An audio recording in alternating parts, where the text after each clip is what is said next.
Hi guys, and welcome to Last Light Radio channel.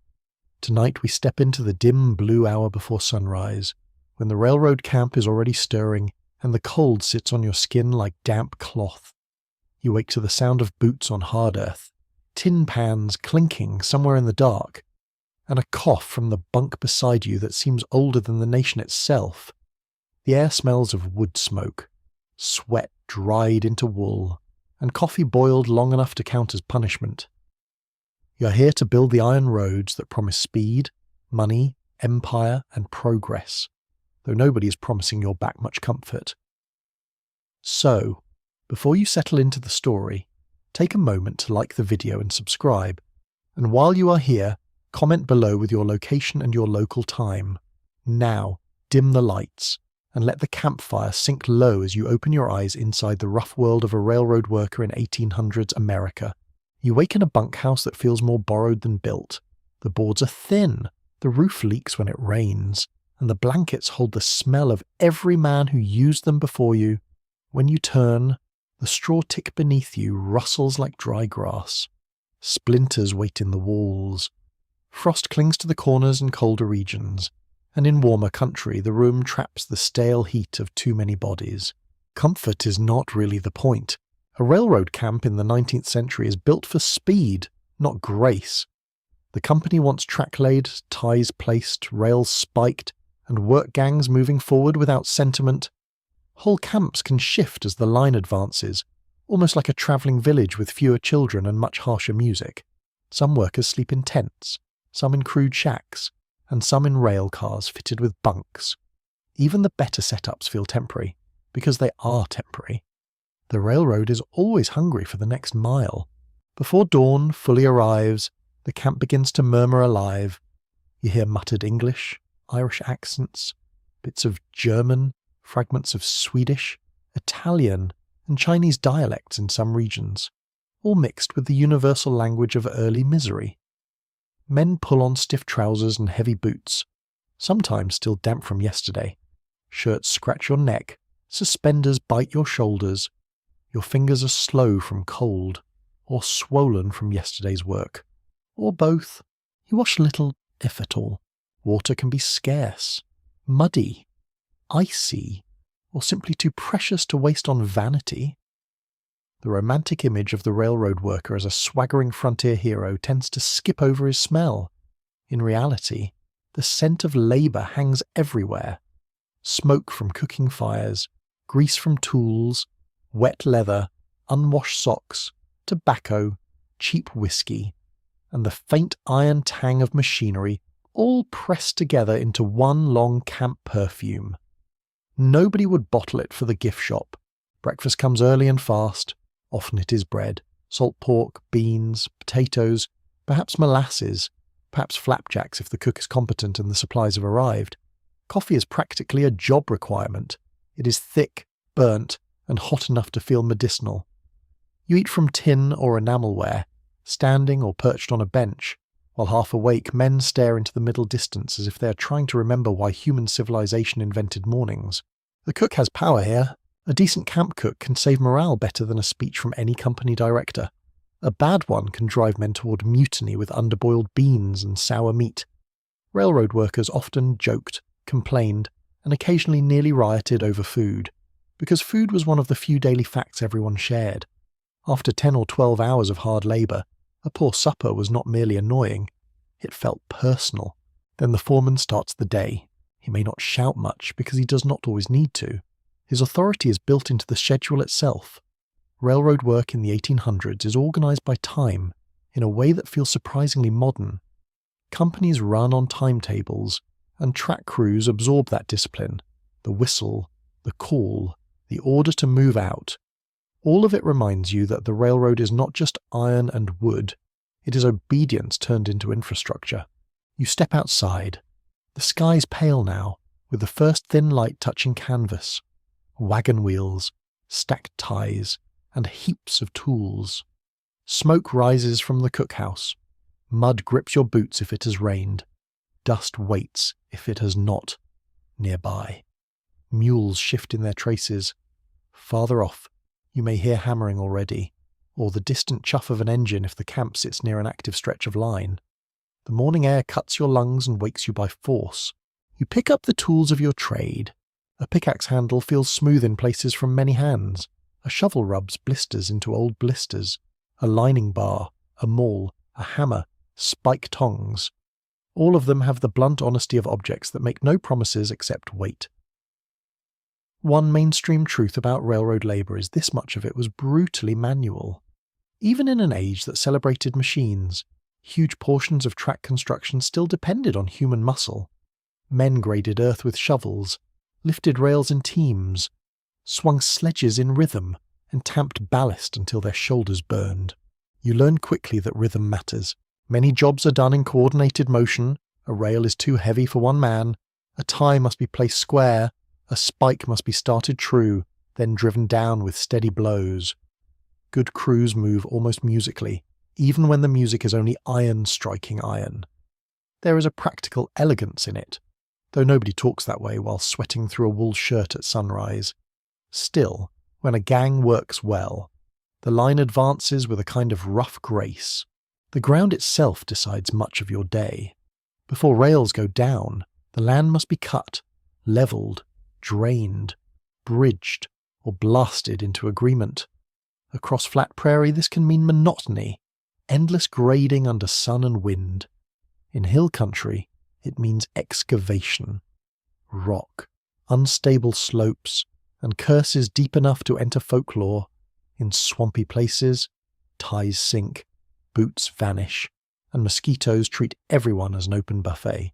The railroad does not ask the land politely, it insists. Yet the land resists in quiet ways. Soil slips, water pools, frost heaves, timber warps. A route that looks simple on a company map can become misery in boots.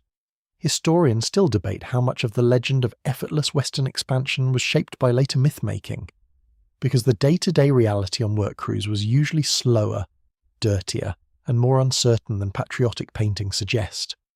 Progress often looked like a man ankle-deep in mud trying not to drop his shovel. Your fellow workers are as varied as the states themselves. Some are immigrants fresh from the ship, still learning American slang by listening to insults on a job site. Some are Civil War veterans who have already seen enough hardship to regard railroad labour as merely another form of endurance. Some are farmers between seasons, young men chasing wages, older men with few options, and drifters who move wherever work appears.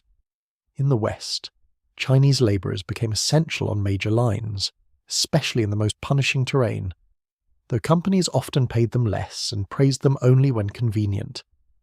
In the South and other regions, black workers laboured under systems that often carried the old inequalities of slavery into new industrial forms. Nobody is equal here. Pay differs. Assignments differ. Sleeping quarters differ. Respect differs most of all. The railroad gathers many people into the same demanding world, but it does not magically erase prejudice. It can actually sharpen it. Work gangs may be organised by ethnicity or language. Stereotypes travel faster than locomotives. Yet the daily necessity of shared labour also creates odd, uneasy forms of closeness. A man whose politics you despise may still be the one holding the other end of a rail that could crush your foot. You begin to understand the pace. It is not just hard, it is relentless. There are pauses, of course, but they are practical pauses. Eat, lift, carry, set, strike, move, repeat. The body becomes both tool and battlefield. Your palms thicken, your shoulders harden, your lower back complains like an unpaid philosopher. At night, when you lie down, your muscles still seem to vibrate with a memory of impact. There were moments of pride. A fresh stretch of track gleaming in the sun could stir something even in exhausted men. The rails ran straight into distance and possibility. Towns would grow along them. Goods would move faster. Letters would arrive sooner. Markets would widen. Families might travel farther than their grandparents could imagine. Railroad workers knew they were building something enormous, even if the company treated them as replaceable parts. That contradiction sat at the centre of the job. You were making history, and yet history rarely paused to ask whether your boots fit. A quirky detail from the era slips in here. Some camps kept pet animals that became unofficial mascots, including dogs, mules with foul tempers, and in one scattered tradition, goats that wandered camp like tiny supervisors with horns. Men also crafted songs, jokes, and absurd nicknames for tools, bosses, and stretches of track. Humour was not decoration, it was survival. In places where the labour was numbing and the risks were real, a ridiculous story told over beans could keep the camp human. And risk was always present, even on an ordinary dawn. You do not need a spectacular disaster for a railroad job to injure you. A slipped grip can tear skin, a spike can glance wrong, a rail can shift, a wagon wheel can break, a mule can kick, a cut on the hand can turn dangerous in a world before modern antibiotics. Even simple fatigue is a threat. Tired men make small mistakes, and small mistakes around heavy material become large regrets very quickly. Still, much of the day is not dramatic at all. That is one of the most important truths. Railroad labour was dangerous. Yes, but it was also repetitive. The suffering often came less from grand catastrophe than from accumulation. Cold morning after cold morning, dust in the throat, wet socks, salt pork again, fingers split by weather, wages delayed, orders barked, sleep interrupted. It wore men down in layers. By full morning, the sun climbs higher and the camp loses its softness. The pale sky turns harder, shadows shorten. The smell of breakfast fades into dirt, hot metal, horse sweat, and sap from freshly cut ties. If you're lucky, there is a breeze. If not, your shirt clings to you before noon. Conversation narrows. Work settles into the body. Somebody spits tobacco juice into the weeds. Somebody starts a tune with no energy to finish it. You keep going. That simple phrase explains much of 19th century labour history. Not because the work was noble every second, and not because every worker felt heroic, but because stopping carried its own penalties. Miss enough days and wages vanish. Anger the foreman, and you may be replaced. Wander off and another hungry man takes your bunk by evening. America in the railroad age loves to talk about opportunity, but opportunity has a strict face when viewed from the underside. There is also the strange intimacy of the camp at daybreak. Men who might never have met in any other life share air, food, fleas, opinions, and exhaustion. You learn the sound of certain footsteps, the shape of certain tempers, the silence that means someone received bad news in a letter, or no letter at all. You learn who snores, who sings, who sharpens tools with care, who steals socks, who lies extravagantly about past adventures, and who stares into the fire as though trying to locate a different future inside it. That future is what the railroad sells. Not always to you, of course. Often to investors, settlers, merchants, politicians. But workers absorb the language too. The line means growth. The line means connection. The line means the nation stretching its limbs. These ideas are real enough, and yet at dawn your own reality is much closer to the weight of a hammer and the ache in your wrists. The grand national story passes through very local discomfort. You shoulder your tool and walk toward the day's task with the others. Boots press dew, mud, or powdery soil. Breath rises in the chill or disappears in the warm air. Somewhere a foreman counts heads. Somewhere a cook scrapes a pan. Somewhere a locomotive gives a low, almost sleepy sound that would be comforting if it did not also mean more work is coming. You feel the rough fabric at your neck, the stiffness in your fingers, the hollow in your stomach already thinking about noon. The camp behind you looks temporary enough to vanish in a storm. The work ahead looks permanent enough to outlast you. And that is how the morning begins for so many railroad workers in 1800s America. Not with a trumpet of destiny, but with cold boards, bitter coffee, heavy tools, and the quiet knowledge that the iron road will demand your strength from the first grey light onward. By the time the light has fully settled over the worksite, the railroad stops feeling like an idea and starts feeling like a weight in your hands. This is the hour when talk fades and tools begin to speak for everyone. Iron rings against iron. Wood thuds onto earth. Gravel shifts under boots. Somewhere a foreman calls an order, but most of the day is carried by the sounds of effort itself. Metal, breath, strain, repeat. It is not elegant. It is not theatrical. It is simply the sound of a line being forced into existence one hard motion at a time. You stand among stacks of ties cut from oak, pine, or whatever timber the company can get in quantity. Fresh ones smell sharp and green, with sap still sticky in the grain. Older ones smell dusty and warm under the sun. Each tie must sit at the proper spacing, laid square and firm enough to take the rail without shifting like a loose tooth. It sounds simple when described in a neat sentence. It feels less simple when you are the one lifting, dragging, nudging, and cursing at timber that seems determined to resist its assigned place in history. The first truth of the work site is that nearly everything is heavier than it looks. A rail gleaming in the morning light can appear almost graceful from a distance. A clean silver line promising motion and speed. Up close, it is brutal. In much of the 19th century, rails had to be moved by teams of men using tongs, bars, and muscle disciplined into rhythm. You bend, grip, rise, and step together. The rail bites into your palms through the tool handles. Your shoulders take the shock. Your back offers a complaint that no company office will ever hear.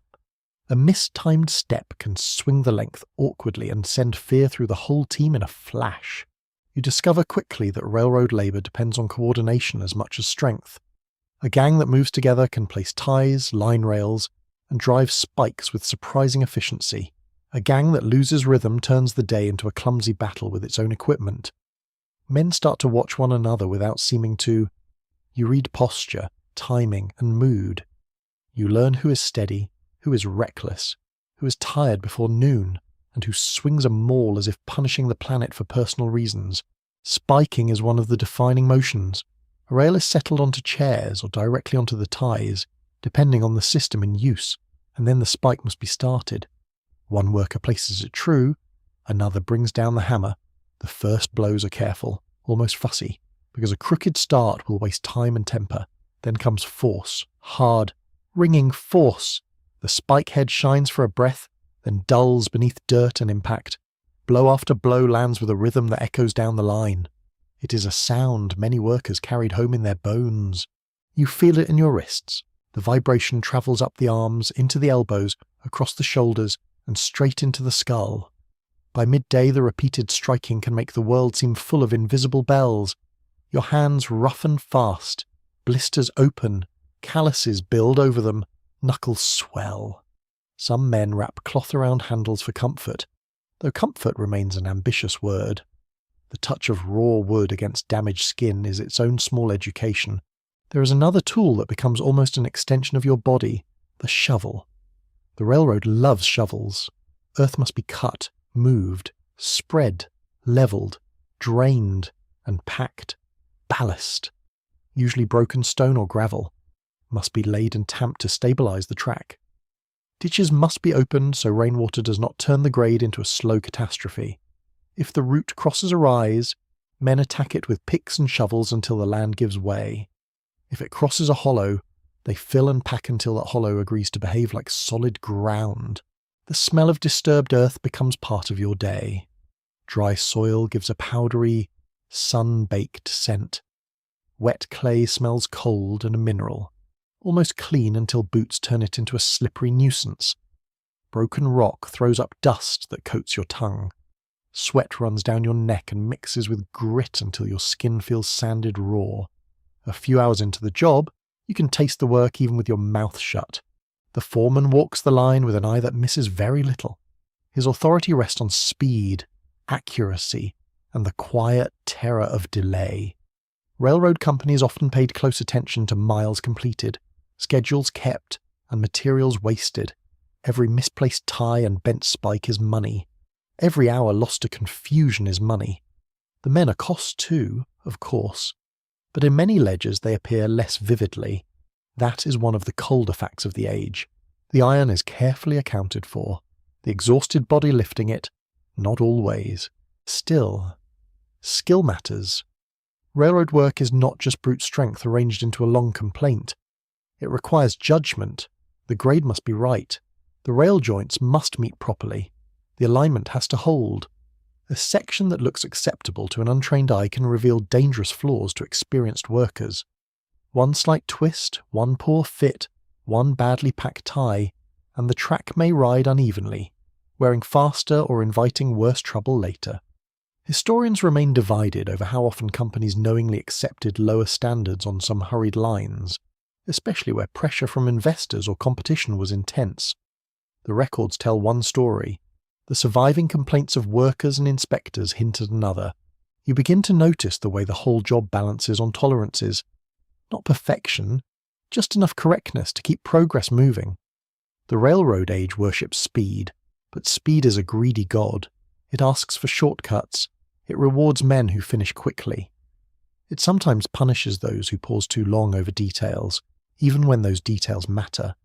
So every work site contains a quiet tension between haste and sound construction. The line must advance. The line must hold. Those demands do not always get along. At times a horse team or mule team assists, hauling ties, rails, or wagons full of spikes and tools. The animals snort, stamp, and roll their eyes at the human fantasy of orderly labour. Leather harness creaks. Flies gather. The smell around them is warm, sour, and alive. Teamsters shout, pull, and coax. A railroad site is not purely industrial. It still rests with one boot in an older world of animal power, mud, and stubborn flesh. Steam may dominate the popular imagination, but muscle remains the daily engine of construction. Noon offers a break, though break is a generous word. Men squat in shade if any can be found. Food comes from pails, sacks, or whatever the cookhouse has managed to send out. Bread tough enough to challenge the jaw. Cold meat, maybe. Beans, onions. Pie if fortune smiles. Coffee again, or water from a barrel that is never as cool as you want it to be. The ground feels hard beneath you. Your shirt sticks to your skin. Flies patrol the meal as if hired by management. Some men fall quiet when they eat. Others come alive only during these short pauses, turning suddenly witty, argumentative, or absurd. Jokes surface here, the sort of jokes too dry to be funny anywhere but a railroad camp. A man may nickname his hammer a preacher because it delivers truth without mercy. Another may describe the ballast as better fed than the crew. One quirky detail from accounts of labouring camps is how often workers developed elaborate competitions over the smallest matters, from who could drive spikes fastest to who could swallow the hottest coffee without flinching. Human dignity will build a throne from nearly any scrap it can find. When the rest ends, the body resists. That is perhaps the cruelest small moment of the day. Muscles that had begun to stiffen must be commanded back into motion. You rise slower than before. The hammer handle feels heavier. The shovel blade looks wider. Yet the line waits, and waiting does not suit a railroad. Work resumes with fewer words than before. Heat deepens, or wind rises, or clouds gather. Weather enters the job not as scenery, but as an active opponent. In hot weather, iron becomes fierce under the sun. Touch the wrong piece carelessly and you will remember it. Sweat blurs the eyes. Salt dries white on shirts. In cold weather, fingers go numb and fine control becomes difficult, which is a nasty problem when precision matters and metal turns your skin to pain in seconds. Rain makes wood slick, soil unstable, and tempers short. A pleasant climate is treated almost suspiciously, like a guest who cannot possibly mean well. Then there is tamping. Ballast must be packed beneath and around the ties so the track sits stable and drains properly. Tamping bars strike downward into stone and grit. It is repetitive, heavy, and curiously numbing. The body falls into tempo, lift, drive, pack, step, lift again. By the third hour of it, a man can begin to feel as though he himself has become part of the machinery. Not from progress or pride, but from monotony. The whole world narrows to the bar, the tie, the next breath. This is where error hides. A tired crew can misjudge spacing. A distracted hand can let a tool glance offline. A careless placement can create trouble no one sees immediately. On some crews, experienced workers silently correct the younger ones before the foreman notices. On others, patience runs short and lessons arrive in the form of ridicule sharp enough to sting for days. Apprenticeship on the railroad is rarely sentimental. You learn because the work demands it, and because humiliation is a memorable teacher. Yet there is craft here too. Men become good at reading the set of a rail by eye, at hearing from the strike whether a spike has bitten cleanly, at sensing through the soles of their boots whether packed ground will hold. A practiced gang can shave precious time from each task without descending into chaos. Some workers took pride in this competence, even when their wages did not reflect it. There is satisfaction in handling hard things well. It does not cancel the exhaustion, it simply sits beside it. You also notice how quickly the body ages under such labour. Hands look old before the face does. Nails split, shoulders thicken unevenly, knees begin private negotiations with every rise from a squat. Younger men boast that they can handle anything, and sometimes they can, right up until the week when they cannot. Older hands move more economically, wasting less motion, protecting the body by instinct. Their knowledge is rarely elegant in speech, but it lives in the angle of a lift and the timing of a swing. The danger never leaves, though it rarely poses for attention. A maul can glance and strike a shin, a splintered handle can snap, a rail can slip from the tongs, a cartwheel can lurch into a rut and spill its load. A carelessly stored barrel of spikes can tip and turn the ground into a field of puncture wounds waiting for boots. Even small cuts matter in this world. Dirt gets in. Infection follows. A man who looked merely unlucky in the morning can be absent by the end of the week, and not always because he found a better job. One scholarly puzzle lingers around the exact daily routines of some work gangs, because records from companies often focus on totals, costs, and engineering milestones rather than the minute human pattern of labour. Memoirs, newspaper accounts, and inspectors' notes provide glimpses, but they do not always agree. How long were breaks in practice rather than on paper? How often were men pushed past reasonable limits? The answer shifts by region, company, season, and the temperament of whoever was in charge. That uncertainty is part of what makes the past feel close here. It was never one uniform experience. It was 1,000 local hardships wearing the same dust. As afternoon stretches, the track behind the gang begins to look increasingly definite. What was loose material in the morning now reads as route, intention, command. The ties sit in measured order. The rails catch light in long, bright threads. Even the ballast, ugly as a pile of broken stone, starts to seem purposeful. You feel the strange satisfaction of making something straight in a world that keeps offering disorder. It is a severe kind of beauty, but beauty all the same. And still the work goes on. Another rail, another set of spikes, another few yards won from the stubborn ground. Your shirt rubs your shoulders raw. Dust settles in the crease of your elbows. The smell of hot iron lingers in the air beside horse sweat and crushed weeds. The sounds blend into one rough music, steady enough to enter the mind like weather. By the end of the shift, your hands barely unclench around the tools that ruled your day. You set them down with reluctance, as if they might call you back the moment you look away. This is what the railroad asks first from its workers in 1800s America. Not romance, not grand speeches, not the polished image of locomotives cutting nobly across the continent. It asks for wrists, shoulders, timing, calluses, patience, and the willingness to lift one more impossible object beside men who are equally worn and equally necessary. The iron road may one day seem smooth to those who ride it, but under that smoothness lies the memory of hammers, shovels, bars, and hands that spent their strength teaching the ground to carry steel. By evening, the labour of the railroad follows you back into camp like dust that refuses to leave your clothes. The tools may be set aside for a few hours, but the railroad does not really stop gripping your life when the hammer goes quiet.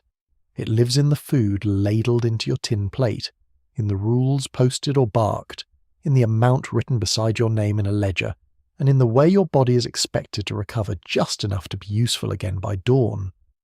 You learn that a railroad camp is not only a workplace, it is a small, temporary world with its own economy, discipline, and hierarchy. All of it designed to keep men fed, counted, and pointed in the right direction. Supper announces itself first by smell. Long before you reach the cookhouse, You catch wood smoke, boiling beans, frying pork, scorched coffee, onions softening in grease, and the warm, yeasty note of bread if the day has been a generous one. On rougher evenings, there is also the faint sourness of old barrels, damp flour sacks, and meat that makes you study your plate with a philosopher's caution. Hunger usually settles the question. After 10 or 12 hours of hard labour, almost anything hot begins to look like mercy. You line up with the others, plate in hand, shoulders dropped, legs tired enough to feel hollow. The cookhouse can be a tent, a shack, a rail car, or any improvised structure with enough room for pots, benches, and impatience. Tin spoons clatter, boots scrape. Men speak in low voices until someone complains loudly about the food and starts a familiar chorus. A camp may grumble about many things, but meals are the daily theatre where every frustration gets a chance to audition. A railroad worker's diet in the 19th century is built around practicality more than pleasure. Beans appear with determined regularity. So do salt pork, bacon, bread, potatoes, coffee, and whatever preserved staples can survive travel and rough handling. Fresh vegetables are welcome when available, though availability is a shy creature on mobile work sites. Beef turns up in some camps, game in others, pies in the lucky ones, and biscuits in numbers large enough to suggest national devotion. The quality depends on supply, location, company spending, and the simple talent of the cook. In remote camps, variety can vanish so completely that men begin discussing onions like poets. Good food matters more than outsiders might guess. It is not just fuel, it is morale, fairness, and a small measure of dignity. A worker may endure hard weather, aching muscles, and harsh orders with less bitterness if supper is hot and plentiful, but serve him watery beans, rancid pork, and bread hard enough to shingle a roof, and the entire camp mood sours.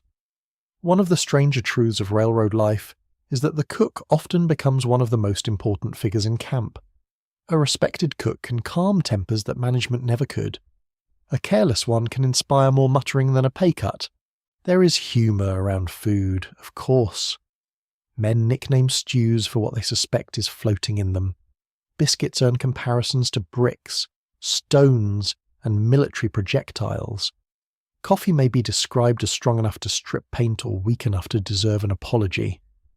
One quirky habit in some camps is the ritual of hiding the best pieces from one another with theatrical secrecy, as if an extra potato were a state treasure. Joking about the meal does not mean the meal is unimportant. It usually means the opposite. You eat fast because the habit of the camp favours speed. Even off the clock, time seems to move under supervision. Meals are practical pauses, not grand social occasions. Elbows crowd benches. Steam rises from chipped cups. Grease shines on tin plates in the firelight. The smell of sweat and damp wool hangs around every bench. If a storm is moving in, the whole cookhouse feels tight and electric. If the weather is fair, men may linger outside with cups in hand, staring toward the dark line of unfinished work with the blank expression of those conserving energy.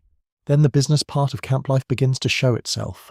The railroad company is not content merely to hire your labour. It prefers, whenever possible, to organise the setting in which the labour eats, sleeps, spends, and obeys. In some places you pay for board. In others the cost is deducted from wages so quietly that the money seems to evaporate before it ever becomes yours. Bedding, meals, tools, company goods, medical attention, and transport can all be folded into an accounting system that follows you like a shadow. Payday may arrive, but the amount in your hand is not always the amount you imagined while swinging the hammer. This is where ledgers acquire almost mystical authority. Somewhere in camp or at a nearby office, a clerk or timekeeper records names, days worked, assignments, fines, rations, and deductions with calm pen strokes that decide more than many speeches ever will. Ink on paper can shrink a week of effort into a disappointing sum. You may know exactly how hard you worked, how long you stayed on the line, and how many extra tasks you handled, but if the ledger says otherwise, the ledger tends to win. Arguments are possible, success is less certain. The timekeeper is not always loved.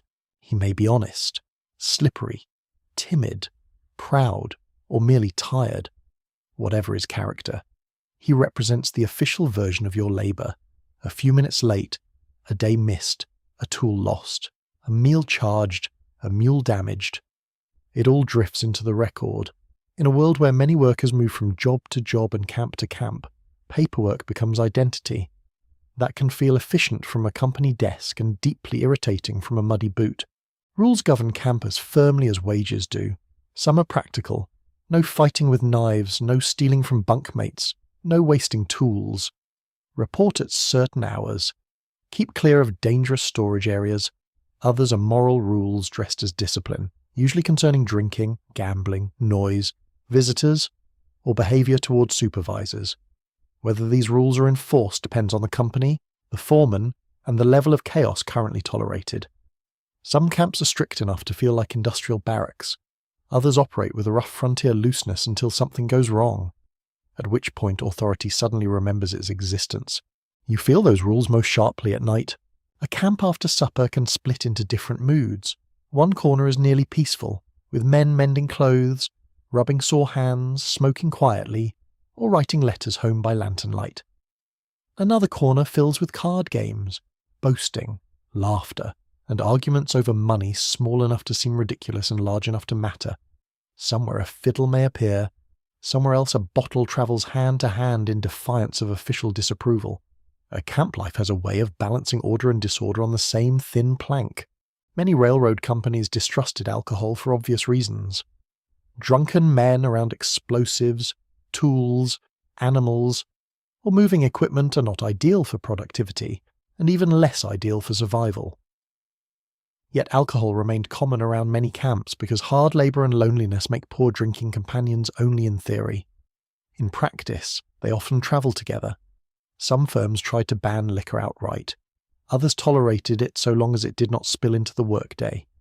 Historians still argue over how successful these restrictions really were, because company records tend to describe order, while memoirs and local reports hint at a richer landscape of evening misbehaviour.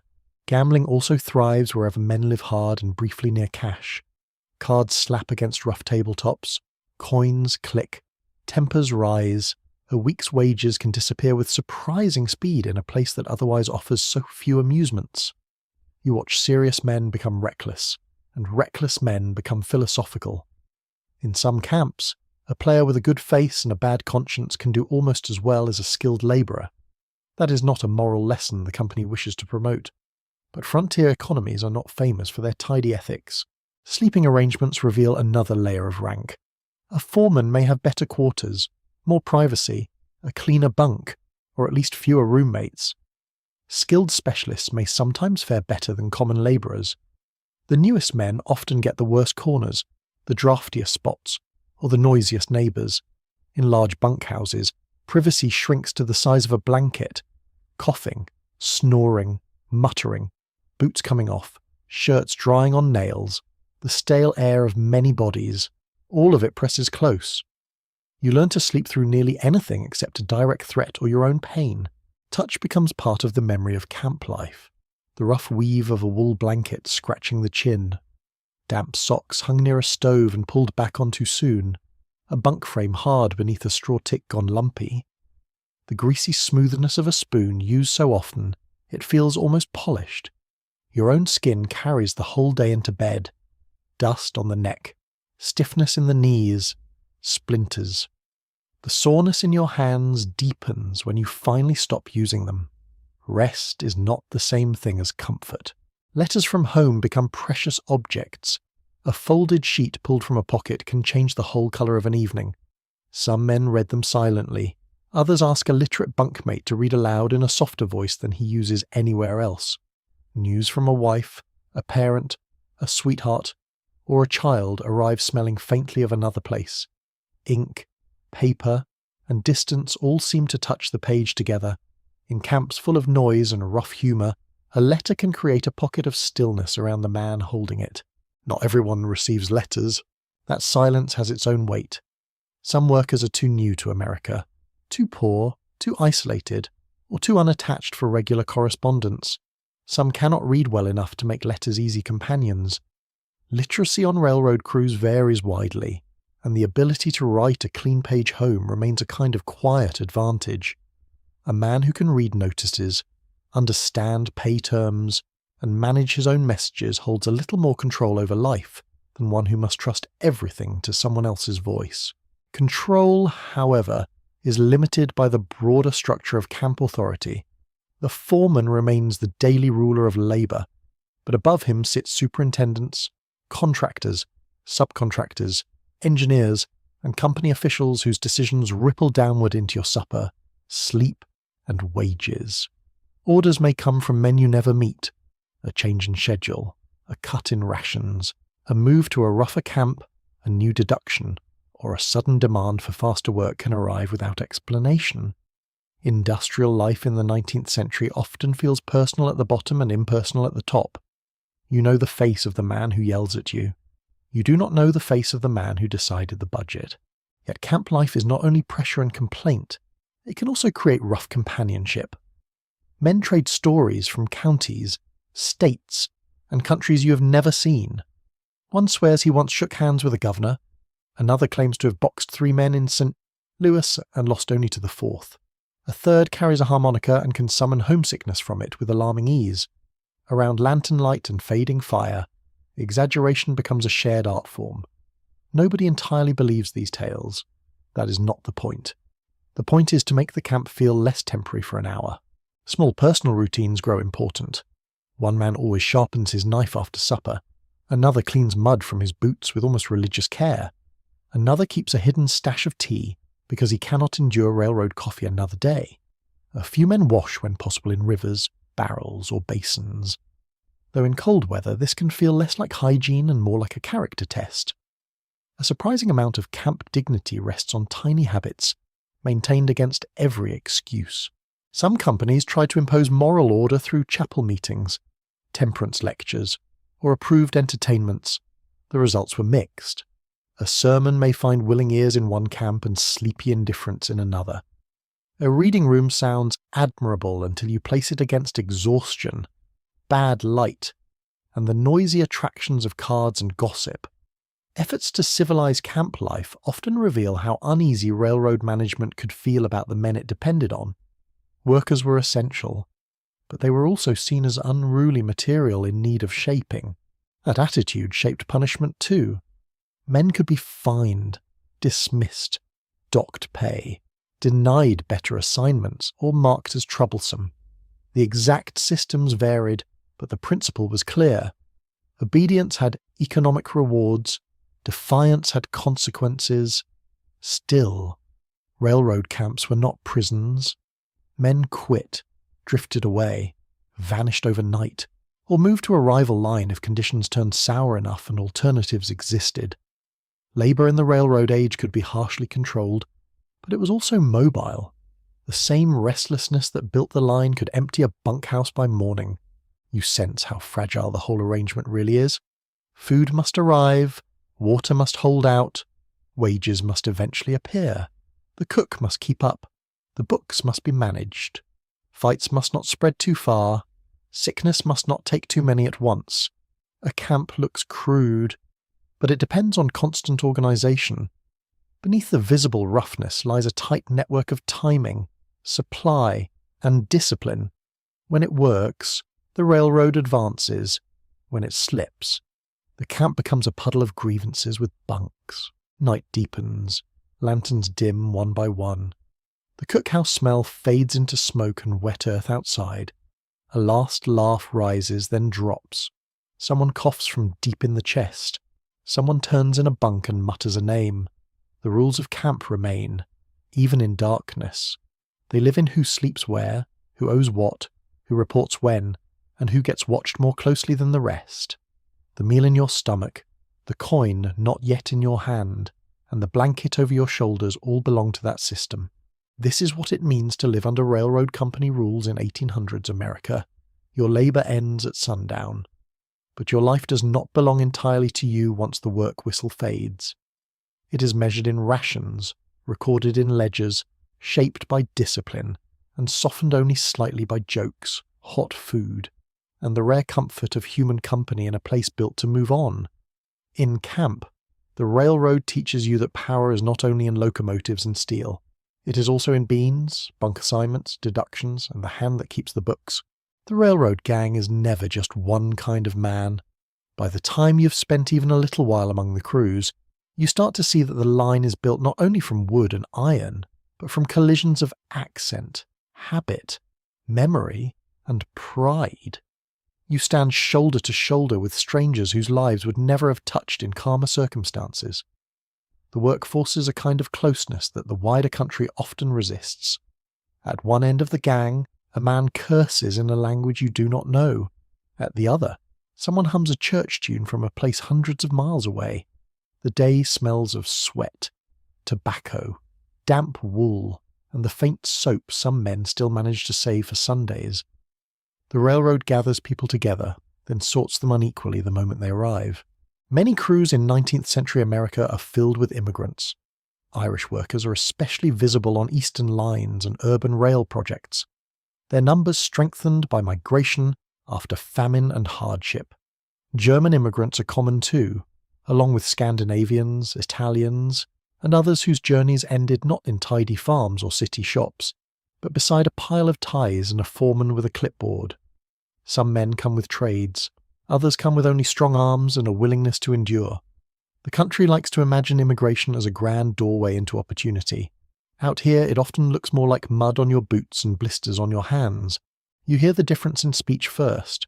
Vowels shift, rhythms change, jokes land unevenly.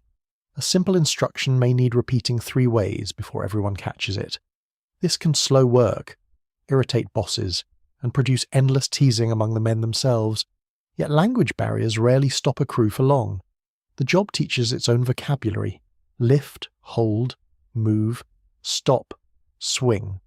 Words become gestures, and gestures become habit. In time, the gang develops a shared practical language made from motion, tone, and necessity. The Irish are often remembered as railroad workers almost to the point of stereotype, and not without reason. Many labouring gangs in the eastern Midwest depended heavily on Irish muscle, but memory can flatten people into a single image. The Irish worker in the public imagination is too often reduced to either comic disorder or heroic suffering. Real men were more complicated. Some had families in nearby shanty settlements, some drank hard, some saved carefully, some fought over religion or politics. Some had already spent years on canals, docks, or city labour crews and understood exactly how employers valued them. They brought songs, resentment, humour, skill, and a sharp awareness of rank. German workers often carried a different reputation. Sometimes praised by employers as orderly or steady, though such praise was usually just another way of setting one group against another. Scandinavian labourers were admired in some regions for endurance in cold climates. Italians appeared in larger numbers later in the century on certain lines and urban works, entering labour markets already crowded with prejudice. Ethnic labels followed everyone like tags pinned to a coat. Bosses used them to sort crews. Newspapers repeated them. Workers themselves leaned into them, resisted them, or weaponized them depending on the day. Chinese railroad workers deserve special attention because their place in the story is too often acknowledged with one solemn nod and then hurried past. On Western lines, especially the Central Pacific, Chinese labourers became indispensable. Contractors and supervisors found them disciplined, efficient, and capable of enduring punishing conditions, though the same companies rarely rewarded them with equal pay or equal respect. You might see them living in separate camps, cooking their own meals, organising supplies with care, and keeping some distance from the rougher habits of other crews. Their food often smelled different from that of the general camp, with rice, dried fish, tea, and vegetables when available. That smell alone could mark them as separate in the eyes of men already eager to divide the world. Separation did not mean ease. Chinese workers faced suspicion, mockery, and violence from parts of white society, even as railroad companies depended heavily on their labour. In some places they were praised as ideal workers precisely because they were treated as more controllable, which is a compliment with a nasty underside. They handled blasting, grading, hauling, and mountain work that terrified many others. Yet when public glory was handed out, it often flowed elsewhere. One of the quieter injustices of railroad history is how often essential workers were admired for utility, while denied the dignity of full recognition. Black railroad workers moved through this world under burdens shaped by both region and time. In the years after the Civil War, freedmen sought wages, independence, and mobility in a nation that had ended slavery without ending racial hierarchy.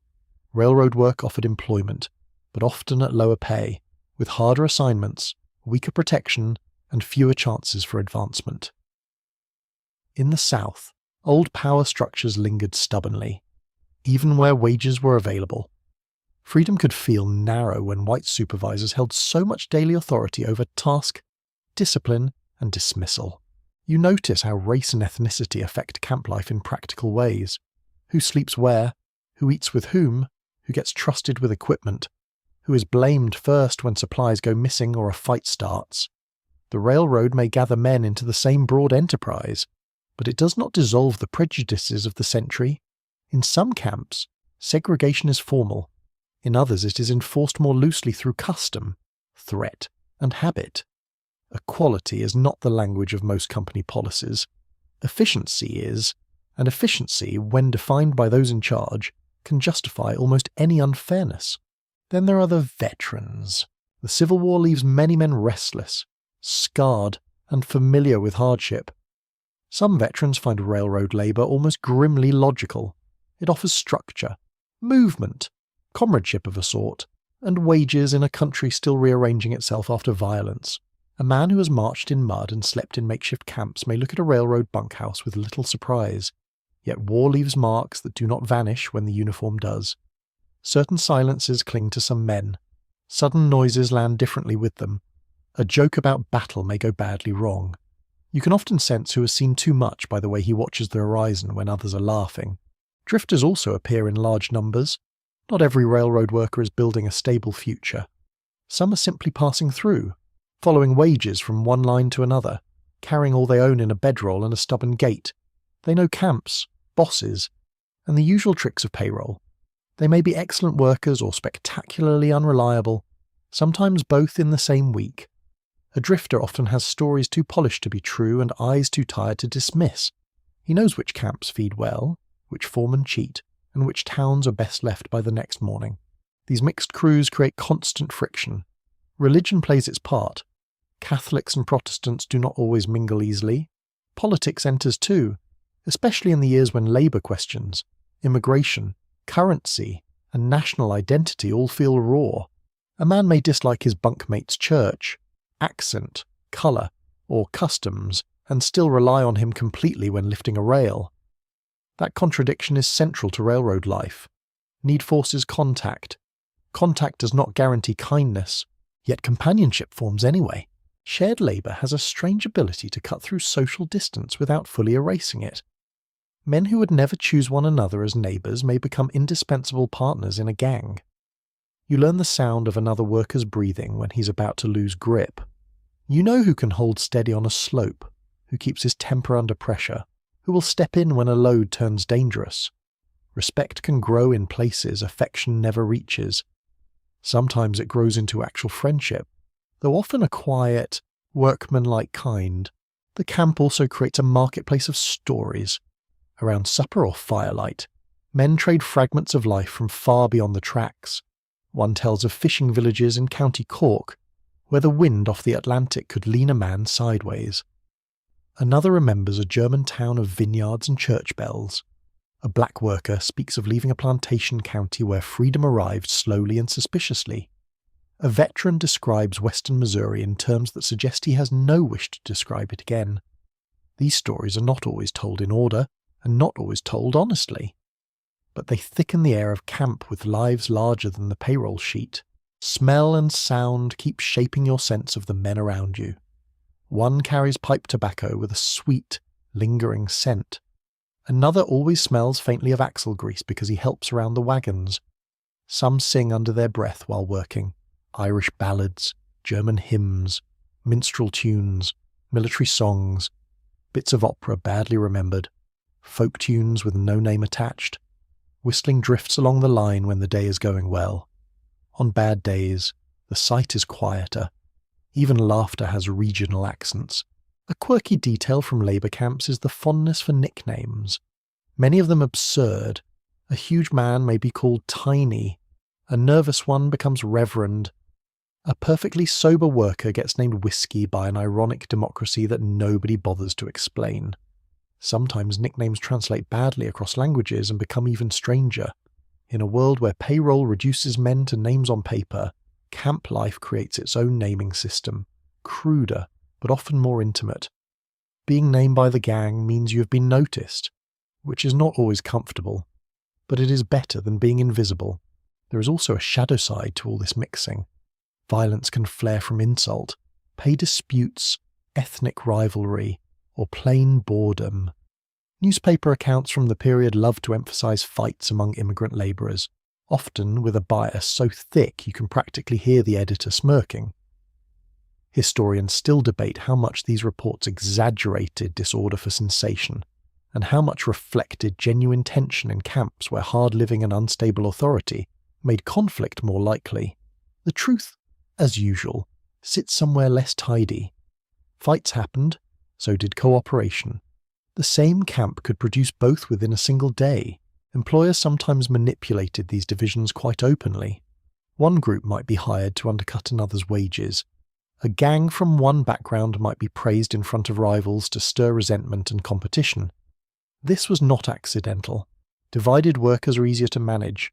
A contractor who can make Irish labourers blame Chinese workers, or white labourers blame black workers, has already shifted attention away from his own pay scale. Industrial power learns early that prejudice can be used as a tool just as effectively as a hammer.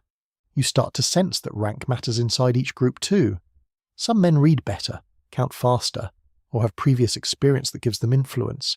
Skilled blasters, bridgemen, blacksmiths, and mechanics may look down on general labourers.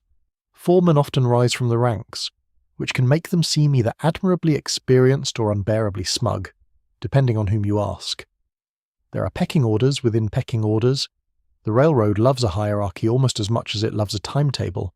Even so, there are moments when the labels weaken, a load slips, a bank gives way, a storm hits. In those moments, the useful man becomes more important than the approved category. You reach for whoever is closest and strongest. You trust the worker who knows what to do. A camp can spend all evening dividing itself and then spend 10 urgent seconds acting like a single body when danger calls. That unity rarely lasts, but its brief reality tells you something important. Under pressure, necessity can become more honest than ideology. Daily intimacy creates odd knowledge. You see whose hands shake in the morning, who keeps a small saint medal tucked near the shirt collar, who folds letters carefully and who tears them open in a rush, who saves money in a boot, who sends most of his wages home, who cannot stop boasting, who speaks tenderly to mules, who cries only when he thinks no one is awake. The railroad line is public, loud, and collective. The lives beside it are private in thin, fragile ways. Scholars still disagree over how much solidarity truly existed across ethnic and racial lines in the earliest railroad labour forces. Some evidence shows clear cooperation born from shared hardship. Other evidence shows divisions so intense that collective action became difficult or impossible. Both can be true at once. Human beings are annoyingly capable of suffering together while mistrusting one another at the same time. Railroad camps offer no neat moral lesson, only a crowded, noisy, deeply American mess of ambition, exclusion, endurance, and reluctant dependence. By the end of a long workday, the gang around you feels less like a collection of types and more like a weather system with familiar patterns. You know who will speak first, who will take offence first, who will laugh, who will brood, who will sit near the fire, and who will drift to the edge of camp with his thoughts. The railroad has thrown all these people into one harsh experiment. Some of them would gladly leave the others behind. None of them can build the line alone. That is what life among the men beside you really means in 1800s railroad America. It is a world of immigrants and natives, freedmen and veterans, drifters and specialists, all bound together by wages, strain, and the practical need to keep the track moving. The camp teaches you to notice difference immediately and dependence just after. Every accent, custom, grievance, and joke rides beside the labour itself. The rails are straight where the people are not, and perhaps that is why the human side of the story remains the most restless part of all. Some dangers on the railroad arrive with trumpet blasts and shouted warnings, but many of them come quietly, almost politely, and then ruin a life before anyone has time to form a proper curse. You learn this as soon as the work moves beyond simple grading and spiking into the more treacherous business of forcing a rail line across ravines, ridges, riverbanks, and stubborn rock. The camp mood changes when blasting powder appears. Voices sharpen, jokes grow thinner. Even the air seems to hold itself differently, full of sulphur, dust, fresh-cut timber, and that strange alert stillness that comes when everybody knows the next mistake might be memorable for all the wrong reasons. Bridges are often the first great test of nerve. A railroad does not enjoy going around obstacles when it can go over them, and that means trestles rising from creek beds, river valleys, and gullies on frameworks of timber that can look both magnificent and deeply untrustworthy. You stand near stacked beams, piles of spikes, ropes, pulleys, and wagons crowded with planks still smelling of resin and sawdust. Sawyers, carpenters, and bridgemen move with a different rhythm from track gangs. Their labour has a touch more geometry to it and a good deal more height. That added height changes everything. Looking up can make your stomach drop. A man on a half-finished trestle is never very far from gravity, and gravity in railroad work is a harsh supervisor. Timber must be measured, lifted, angled, pinned, and braced, while men balance on beams or ladders above hard ground or moving water. Boots slip on sap, mud, frost, or plain bad luck. Hands go numb, hammers fall, ropes fray. A gust of wind can turn a careful movement into a panicked one in a blink. Even when no one falls, the body stays tight with anticipation. Muscles tire faster when fear is helping with the lifting. Timber trestles were common because they could be built faster and more cheaply than masonry or iron structures, especially on expanding lines. That practical choice carried practical risks. Greenwood could shift. Poorly seasoned beams might twist. Hastily assembled support sometimes held well enough for the first trains and then began to reveal their weaknesses. One mainstream fact about the railroad age is that speed of expansion often outran the comfort of perfect construction. Investors wanted mileage. Towns wanted connection. Companies wanted to beat rivals. Workers were the ones standing beneath the consequences when haste met height. You smell fresh timber everywhere on a bridge site. Pine sharpness, oak heaviness, sawdust hanging in the throat, hot rope fibres, sweat darkening shirts, river damp if water runs below, tar or pitch in places where weatherproofing is attempted with more optimism than science. The touch of the wood changes by hour, cool and almost soft at dawn, splintery and hot by afternoon, slick and nasty in rain. A beam can feel alive under your palm, warm from the sun and rough with fibres just waiting to bury themselves in your skin. Then there is blasting. Once the root strikes real stone, persuasion gives way to powder. In the earlier part of the century, black powder is common. Later, nitroglycerin and then more stable dynamite enter the work, changing what can be cut through and how quickly. This sounds like progress, because it is progress, but it is also the sort of progress that can remove a hand, a face, or a future with alarming efficiency. Railroad workers drill holes into rock, pack charges, run fuses, and retreat to whatever counts as safe distance in a landscape full of echoes. The smell is unforgettable. Sulphur, scorched earth, broken stone, and smoke that clings low before drifting off like it has somewhere better to be. Waiting for a blast is its own little theatre of nerves. You have done the packing, checked the fuse, shouted the warnings, and stepped back. In theory, everything's under control. In practice, the mind invents possibilities. Did the charge seat properly? Is someone too close? Will the rock break the way it should? Men who look fearless while lifting rails may become very respectful around explosives, which is probably one of their more intelligent habits. A missed blast can be worse than a successful one, because a misfire leaves uncertainty sitting in the stone like a secret with a temper. Misfires haunt the work. A few sputters and dies. The expected explosion never comes. Then what? Somebody has to approach. Somebody has to inspect. Somebody has to decide whether the charge is dead, delayed, or waiting to make a point. Historians still debate exactly how often railroad blasting accidents were underreported by companies eager to avoid bad publicity or claims for compensation, because newspapers catch the dramatic incidents, while routine records often smooth rough edges into administrative calm. What workers remembered, however, was clear enough. Misfires inspired a special kind of dread. In mountainous regions, especially in the west, blasting and tunneling brought danger into almost constant company with labour. Rockfalls, bad air, cramped drilling positions, and the long uncertainty of excavation made tunnel work notorious. Men drove steel drills by hand with sledgehammers, one turning the bit while another struck over and over, while chips flew and the sound hammered the skull. The rhythm could be so exact that it seemed mechanical, except no machine was bearing the exhaustion. Only the men. Dust entered the nose, the eyes, the throat. The rock itself seemed to fight back in fragments. A quirky but revealing detail from blasting camps is how many workers developed little rituals around luck. Some spat before lighting a fuse, some refused certain jokes near powder, some carried a coin, a prayer card, or a small charm in a pocket already full of grime. Officially, railroad construction liked to imagine itself as engineering and discipline. Unofficially, a good many men were willing to accept assistance from superstition if it seemed available.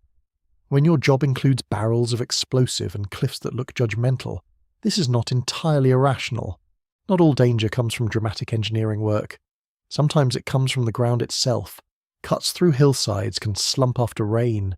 Embankments can settle unevenly. Mud can turn a slope into a slow, malicious slide. A wagon loaded with tools or stone can tip unexpectedly. A horse can panic. A simple rope failure can send a log rolling with deadly purpose. Railroad labour teaches you that heavy objects are always looking for a lower place to be, and human beings are often inconveniently located along the route. Bridgework adds water to the list of threats. Rivers look beautiful in paintings and irritating in person. Fast currents undermine supports, soak foundations, and punish anyone unlucky enough to fall in wearing boots, wool, and a tool belt. Even a shallow creek can become a serious enemy if it is full of cold, current, and tangled debris. A railroad company may treat a river crossing as a calculation in cost and span length. The men building it know it as noise, spray, mud, and the constant possibility of being knocked sideways by something heavier than they are. Collapse is the word everyone hates. A partial collapse is bad enough. A scaffold giving way, a temporary support slipping, a section of centering failing during bridge work. Full collapse is the nightmare behind every hurried instruction and every corner cut. Timber groans before it breaks, though not always early enough to be useful. Rope snaps with a sound too quick for thought. Nails pull, joints shift.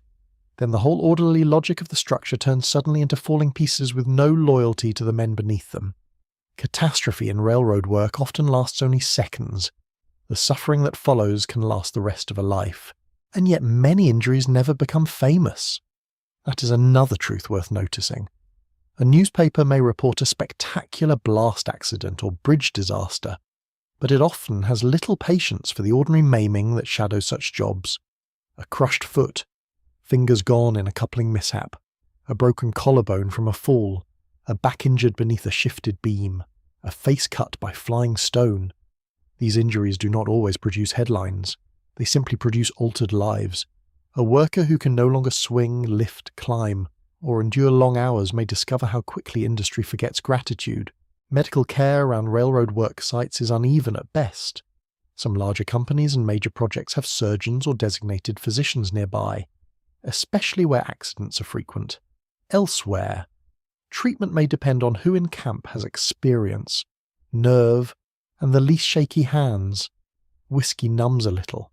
Clean water is not always clean. Bandages are improvised. Splints are fashioned from wood meant for other purposes. The smell around an injured man is one of sweat gone cold, blood, dirt, fear, and often the sharp medicinal note of whatever tincture somebody can produce. Comfort exists, but not enough. You also see how danger changes behaviour. Experienced men become economical, almost reverent, around risky tasks. They check the rope again, they study the footing, they watch the sky. Younger or newer workers sometimes mistake caution for cowardice until an accident educates them at high speed. The older hands know that bravery is useful only if it survives the shift. Foolishness, by contrast, is plentiful and rarely needs encouragement. The company line on all this can be maddening. Contractors and supervisors often speak the language of necessity. The line must go through. Materials cost money, delays cost money. Extra supports cost money. Better tools cost money. Safer procedures take time. Sometimes those in charge genuinely care about the crew and still push too hard because the broader system rewards completion above caution. Sometimes they do not care much at all. In either case, the worker feels the same beam, the same fuse, the same edge under his boot. There are moments of eerie calm in dangerous work, after a successful blast, for instance. The site falls into a dusty silence before the voices return. Broken rock lies scattered in new shapes. Smoke drifts. Pebbles finish rattling down the slope. Men cough, grin, or stare. The obstacle is smaller now. Progress has been made. That satisfaction is real. So is the knowledge that tomorrow will ask for another charge, another cut, another hazardous advance. Railroad labour often makes victory feel temporary because it usually is. On bridge sites, the evening light can be almost unfairly beautiful. Sun catches the new timbers in gold. Water below reflects orange and brown. The unfinished trestle rises in sharp lines against the sky, as if the whole enterprise were noble enough to erase how many bruises it required. This is one of the railroad's favourite tricks. It produces scenes of grandeur out of processes that are grimy, nerve-wringing, and painfully human. Outsiders see the silhouette. Workers remember the splinters, the swaying beam, and the near-miss nobody bothered to record. Danger also travels through rumour. Camps trade stories about the bridgeman who rode a falling scaffold halfway down and lived, the blaster who relit a fuse that should have stayed dead, the contractor who saved money on materials and paid for it in funerals. Some stories are true, some grow taller with each telling. All of them teach caution in their own dramatic way. A camp without stories of bad luck is probably a camp too new to trust. There is a hard practicality to how workers discuss death, not coldness exactly, but familiarity. Someone says a man was caught wrong, blown apart, crushed, lost, finished. The language tightens. Too much softness would make the work impossible. Yet beneath the blunt words sits real feeling. Men take up collections for the injured. They send news to families when they can. They carry stretchers. They stand awkwardly in silence because there is no graceful method for going back to supper after a beam has done its worst. The railroad may treat labour as replaceable. Labourers do not always treat one another that way. A scholar looking back can count accidents only imperfectly, because records are scattered and motives for minimising danger were common. But you do not need exact numbers to grasp the daily atmosphere. It sits in the body, in the pause before a blast, in the careful placement of a boot on a high timber, in the glance exchanged when a slope seems too wet, in the way a seasoned worker watches new men the way sailors watch weather. The whole job hums with potential consequences. By the time dusk settles, the sight grows quieter, but it never quite feels harmless. Powder magazines are secured, tools are stacked, ropes hang still, the river keeps speaking in the dark, fresh-cut rock cools after the sun. The bridge frame stands half complete, stark against fading light, beautiful in a severe and slightly menacing way. You walk back to camp carrying dust in your hair, grit in your mouth, and the sharp knowledge that railroad work in 1800s America was not simply hard. It was uncertain in a physical, immediate sense. The next lift, the next spark, the next step on wet timber might be ordinary. It might also be the moment luck decides to change employers. That is what blasts, bridges, and bad luck really mean on the iron road. Danger is not an interruption to the work, it is braided into the work itself, running through ropes, rock, scaffolds, currents, and every hurried decision made under the pressure to keep the line advancing. The public may admire the finished crossing or the tunnel mouth cut through a ridge, but the workers know what those achievements cost. They know the smell of powder smoke, the groan of green timber, the sudden silence after a collapse, and the way a perfectly normal day can turn serious before the echo of a warning shout has even faded. The railroad does not care what season it is, and that indifference becomes one of the great facts of your life. The line must move through January as surely as July, through sleet, wind, glare, mud, and heat thick enough to make the horizon wobble. Nature is not a backdrop here. It is another foreman, louder than the humankind and far less interested in excuses.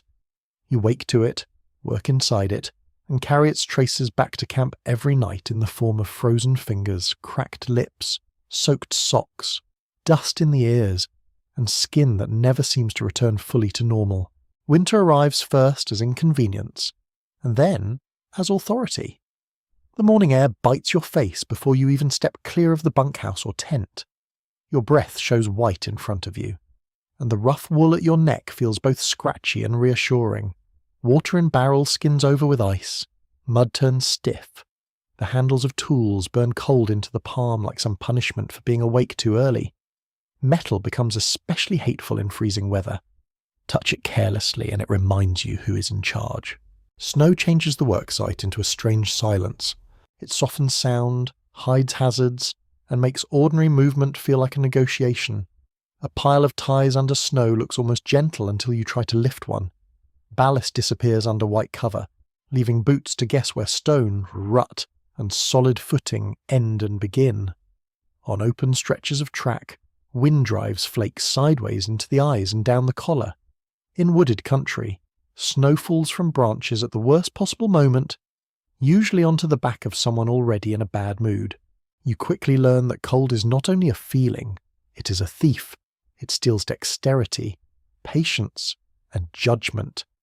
Fingers go numb, and numb fingers are poor companions for spiking, lifting, knot tying, or handling explosives.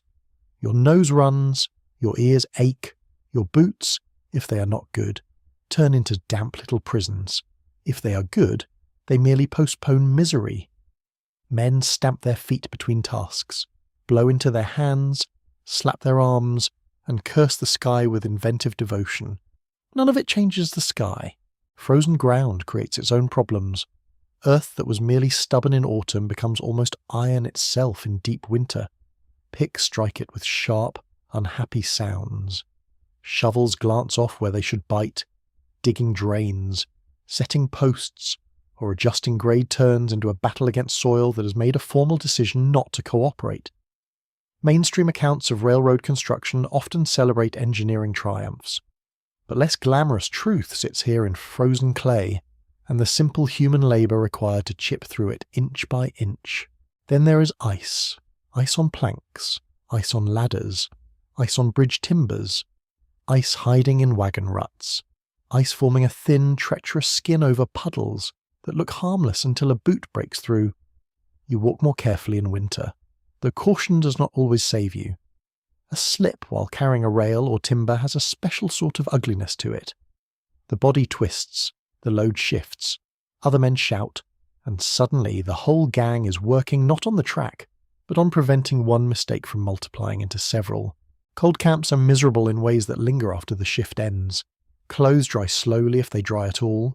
Wet wool acquires a smell all its own. Part sheep, part smoke, part defeat. Blankets feel wonderful for 3 minutes and insufficient after that. Men crowd stoves if they have them, stretching out hands, turning boots, rotating like solemn pastries before a heat source that never seems large enough. The touch of warmth can hurt at first, especially when skin has gone half numb. Toes prick back to life. Fingers sting. Everyone pretends this is fine. The cookhouse becomes even more important in winter. Hot coffee matters. So does soup, stew, bacon grease, anything that rises from the bowl in visible steam and reassures you that the world has not fully turned against human beings. A cook who can keep meals hot in brutal weather earns a loyalty that speeches cannot buy. You smell beans, onions, smoke, wet coats, and boot leather all mingling in the close air. Glass, if there is any, clouds with breath. The benches are crowded.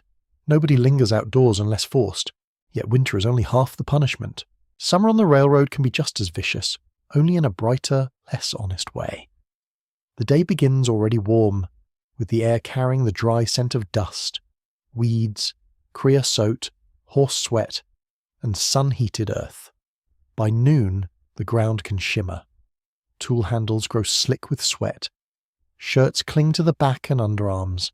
Hats become sacred objects. A patch of shade acquires the social value of a small kingdom. Heat flattens thought. That may be its most dangerous quality. Men move slower, then force themselves faster to make up for moving slower. And somewhere in that bad arithmetic, mistakes begin. Water barrels become gathering points of hope and disappointment. The water is never as cool as imagined. Tin cups pass from hand to hand. Thirst returns almost before the cup leaves your mouth. Salt dries on the face and shirt. Lips crack. Your own skin feels too tight for your body. On exposed grades across prairie or open country, the sun seems to have a personal interest in railroad workers. There is no tree cover, no cliff shadow, no mercy, just wide sky and glare bouncing from stone, rail, and dust. You squint until the eyes ache. The rails themselves can grow hot enough to punish an inattentive hand. The smell of hot iron mingles with dry grass and the faint oily scent from machinery or wagon axles. If there is wind, it may arrive not as relief but as a breath from an oven, carrying grit with it. Dust deserves its own place in the story. Dust settles on hats, inside cuffs, in nostrils, between teeth, along the tongue, over food, into bedding, over ledgers, inside boots, and somehow under bandages. It rises from dry roads, broken ballast, wagon traffic, hoofbeats, grading work, and every careless step over powdery ground. You can taste the region by its dust. Sandy dust, chalky dust, dark soil dust, pale stone dust. None of them are welcome guests, but all of them move in like relatives who assume they own the house. A quirky but revealing detail from railroad camps is the number of improvised methods workers use to fight weather, with whatever lay at hand: hats reshaped with extra brims, neck cloths soaked before work, newspaper stuffed into shirts for insulation, grease smeared on boots in desperate hope of waterproofing, crude goggles in dusty or snowy conditions, makeshift wraps around ears. These were not elegant solutions, but railroad life made men practical in a hurry. If a flour sack could become a useful layer or a broken wagon canvas could turn into rain cover, then by all means let industry admire the innovation afterward. Rain is perhaps the most democratic misery of all. It troubles nearly everyone equally, though in different ways. A dry work site turns slick, clay becomes a trap, wheels sink, boots gain weight with every step, clothing rubs differently when soaked, and not in a pleasant way. The smell of wet earth rises thick and rich, almost beautiful if you're not currently carrying 40 pounds of damp misery across it. Tents drip, bunkhouses leak, firewood sulks, tempers shorten, mud can halt dignity faster than almost anything. It grips boots with obscene affection, it swallows tools, it slides under wagon wheels, around bridge foundations, across embankments, down cuts, and into camp itself until every path becomes a question. Men arrive at meals caked to the knee. A plank laid across one bad patch only reveals the next bad patch waiting beyond it. Some grades become nearly impassable in prolonged wet weather. You can hear the sucking sound of boots lifting free all day like a rude sort of chorus. Storms bring fear as well as inconvenience. Lightning on open grades or near metal tools has a way of making the whole crew suddenly attentive to the heavens. Thunder rolls across valleys and prairie with enough force to silence even the habitual complainers for a few moments. High wind can turn tents into arguments and scaffolding into threats. On bridge jobs and elevated work sites, Gusts become physical opponents, pushing at balance and nerve alike. The atmosphere changes before a storm breaks. You smell ozone, damp dust, tense animals, and the sharp, waiting stillness that makes the body alert before the first drop falls. Wind alone can be a torment, even without rain or snow. On plains and ridgelines, it scrapes the skin dry, fills the eyes, robs speech of half its words, and makes every effort feel slightly more insulting. A steady cold wind sneaks through wool and gnaws all day. A hot wind draws moisture from the mouth and leaves the lips chalky. Men bend into it. Fires struggle in it. Smoke goes sideways. Loose papers vanish. Hats take flight and become temporary legends. Insects join the campaign whenever weather favours them. Mosquitoes in swampy country or near water. Flies around animals, kitchens. And any wound unlucky enough to be exposed, gnats in clouds, ticks in brush. A railroad camp in warm weather hums, buzzes, bites, and irritates on all sides. Horses stamp and twitch, men slap at necks and wrists. The smell of sweat seems to invite every winged nuisance in the county to supper. It is difficult to feel grandly historical while being eaten alive by mosquitoes. But the 19th century rarely worries about preserving your dignity. Weather also affects supplies. Roads wash out, wagons bog down, snow delays delivery, heat spoils food faster, water sources shrink or turn foul.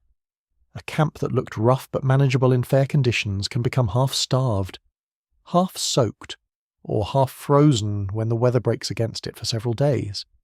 The railroad depends on logistics as much as labour, and weather enjoys interfering with both. A delayed ration, or a short load of dry wood, can change the whole tone of camp more effectively than any official order. Historians still disagree over how much seasonal hardship varied by company policy versus simple geography.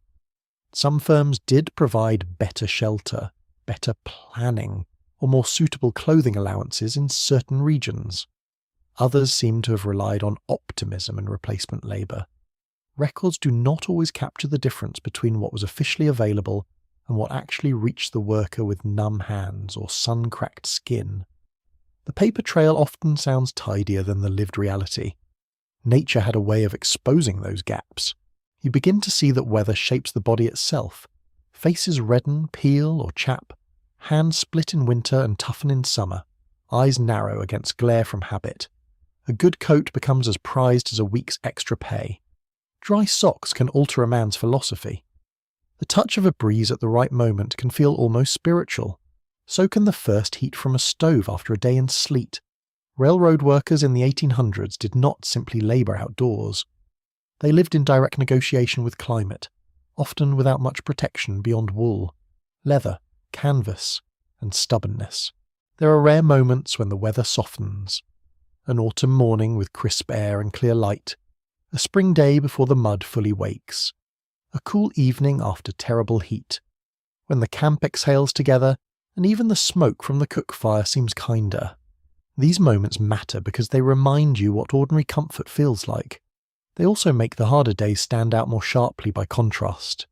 Fair weather is not the norm you forget to appreciate. It is the gift you mistrust because it will leave. By sundown, the season remains written all over you. In winter, your joints feel packed with cold and your face is tight from wind. In summer, your shirt is a salty rag and dust sits in the crease behind your knees. After rain, your boots are heavy and your blanket already seems damp before you lie down. After a day of hot wind, even your hair feels gritty. You bring the outside world into camp because there is no clear line between the two. The railroad camp is not shelter from nature so much as a slightly organised place inside it. That is what winter, heat, and endless dust really mean for railroad workers in 1800s America. The labour is never performed in ideal conditions for very long, because the continent itself keeps intervening with cold, glare, mud, storms, insects, and wind strong enough to become part of memory. Steel and timber may represent human ambition, but weather is the reminder that ambition still has to swing a hammer with numb fingers or drag a tie beneath a burning sky. On the iron road, nature is not scenery. It is an active participant, abrasive, relentless, and impossible to place on the payroll. Wherever the railroad pauses long enough, a town begins to gather around it like sparks collecting around a fire. At first it does not look like much. A supply wagon parks beside the line, a canvas tent appears with coffee, tobacco, and canned goods marked at prices that suggest the owner has a poetic view of profit. Then comes a rough boarding house, a blacksmith shed, a saloon with crooked floorboards, perhaps a gambling table in the back, perhaps a barber with more confidence than talent, and soon enough you have the outline of a place that did not exist a season earlier. The railroad does not merely cross the land, it drags human commerce, appetite, and improvisation behind it. You come into these places after work with your shoulders heavy and your boots carrying half the grade on them. The first sensation is often smell, smoke from cook fires, horse manure warming in the road, beer and whiskey leaking from swinging saloon doors, fresh sawn lumber, kerosene, coffee, dust, occasionally perfume. Though in such places perfume usually means someone is trying hard to overcome the smell of everything else. The whole settlement feels half temporary and half ambitious, like a man in a borrowed suit claiming he will soon own the bank. These trackside towns are not built for elegance. They are built for need. A railroad project requires food, tools, timber, nails, animal feed, cloth, lantern oil, medical help, cheap amusement, and somewhere for money to change hands. So the town grows by answering those needs in the roughest possible manner. Buildings go up quickly, often from green lumber that shrinks and warps almost while you watch. Canvas roofs flap. Mud claims the street whenever it rains. Dust claims it when it does not. Signboards promise far more than the interiors can reliably deliver, yet for all their crudity, these settlements matter. They give the workers access to goods, noise, distraction, and the strange comfort of being somewhere that feels almost like society. A boarding house is one of the earliest signs that a place intends to survive at least a little while. The word house can be generous. It may be a long wooden structure with narrow rooms, thin walls, and mattresses that look tired before anyone lies on them. Still, compared with camp, even shabby lodging can feel luxurious for a night. Clean sheets are rare enough to count as a local miracle. A real table, a wash basin not shared by 40 men, perhaps a chair that belongs to one room instead of to history in general. These things take on absurd value when your standards have been lowered by railroad life. Women are more visible in these towns than in the all-male camp, though their presence does not magically civilize the place. Some run boarding houses, laundries, or eating rooms. Some work in shops. Some are wives trying to hold together domestic order at the edge of chaos. Some are there because frontier economies offer few respectable choices and plenty of profitable ones. The railroad town gathers all kinds. Respectability stands on one side of the street with its apron straightened. Vice stands on the other side with its hat tipped and no intention of moving. The saloon usually announces itself before you see it. Laughter spills out. So does piano music if the establishment is prosperous enough to afford an instrument and someone to abuse it. Glass knocks against wood. Boots drag. Voices rise, inside. The air is warm, thick, and crowded with tobacco smoke, spilled liquor, damp coats, sweat, and the sharp, sweet odour of cheap spirits. The bar itself gleams if the owner cares about presentation, though the floor often looks as if several arguments have already been fought on it that day. For railroad workers, the saloon is many things at once. It is relief. It is danger. It is news office, hiring hall, courtroom of rumour, and unofficial bank for men who trust the bartender more than they trust a ledger. Here you hear which contractor is paying better, which foreman drinks too much, which bridge washed out, which train brought mail, which camp needs men, and which card player should never be allowed near your wages. A man can walk into a saloon lonely and walk out broke, hired, entertained, insulted, and briefly less lonely all in the same hour. Music matters in these places. A fiddle can turn a room from grim to almost festive. A piano, even badly tuned, lends a frontier saloon a strange aspiration to culture. Songs drift between folk ballads, sentimental tunes, comic verses, patriotic numbers, and whatever everyone remembers half correctly. One worker starts the line, others join, and suddenly the whole room is singing with the confidence of men who may not know the words, but know the feeling. The sound is never polished. It is loud, rough, and alive. In a life ruled by repetitive labour, that rough music feels like a brief rebellion against routine. A quirky fact about many railroad towns is how quickly entrepreneurs learn to follow the crews. Some stores and entertainment tents were almost as mobile as the workers themselves. A man with a wagon, some canned peaches, tobacco, lamp oil, boots, and enough nerve could build a brisk business beside a fresh section of line. Others offered photographs and patent medicines, games of chance, or educational amusements that were only educational if one wished to study gullibility in natural conditions. The railroad created not just transport routes, but moving markets for hope, distraction, and nonsense. The general store, where one exists, becomes a practical anchor. Shelves hold flour, beans, nails, soap, thread, boots, coffee, candles, and an alarming number of objects you suddenly realize you need once they're in front of you. The smell inside is a layered mixture of dry goods, leather, kerosene, tobacco, and dust. Every item has travelled some distance. Every item has been marked up accordingly. The storekeeper watches you with the polite expression of someone who knows hunger and necessity are excellent sales assistants. Laundry is another frontier of civilization. Clean clothes in a railroad settlement are not just pleasant. They feel like evidence that order might still be possible in America. Men bring shirts so stiff with sweat and dust that a less optimistic person would bury them. Women running laundry businesses work miracles with kettles, soap, scrub boards, hot irons, and astonishing tolerance. The smell of steam and lye drifting from a wash house can be as encouraging as church bells. Whether the returned garment actually belongs to you is a separate issue. Barbers also appear, and their establishments combine grooming, gossip, minor surgery, and public performance in one chair. A shave can feel dangerously intimate after weeks of rough camp life. The touch of a razor near the throat encourages trust at exactly the moment trust feels least natural. Yet men line up for haircuts, shaves, and the latest rumours with equal seriousness. A barber hears everything. A barber repeats nearly as much. You also notice how quickly churches or makeshift chapels try to establish themselves once a town begins to harden into permanence. Sometimes this is sincere devotion. Sometimes it is a civic attempt to balance the saloon across the street. A preacher may arrive by wagon or train and gather workers, wives, merchants, and children under a tent or in an unfinished hall. Hymns rise into air, still carrying the odour of whiskey and horse sweat from the previous evening. The contrast is very American. Salvation and bad decisions often kept neighbouring addresses in railroad country. Not every settlement becomes a true town. Some remain little more than supply points with ambitions. Others bloom suddenly and then fade when the line moves on, or the expected business never fully arrives.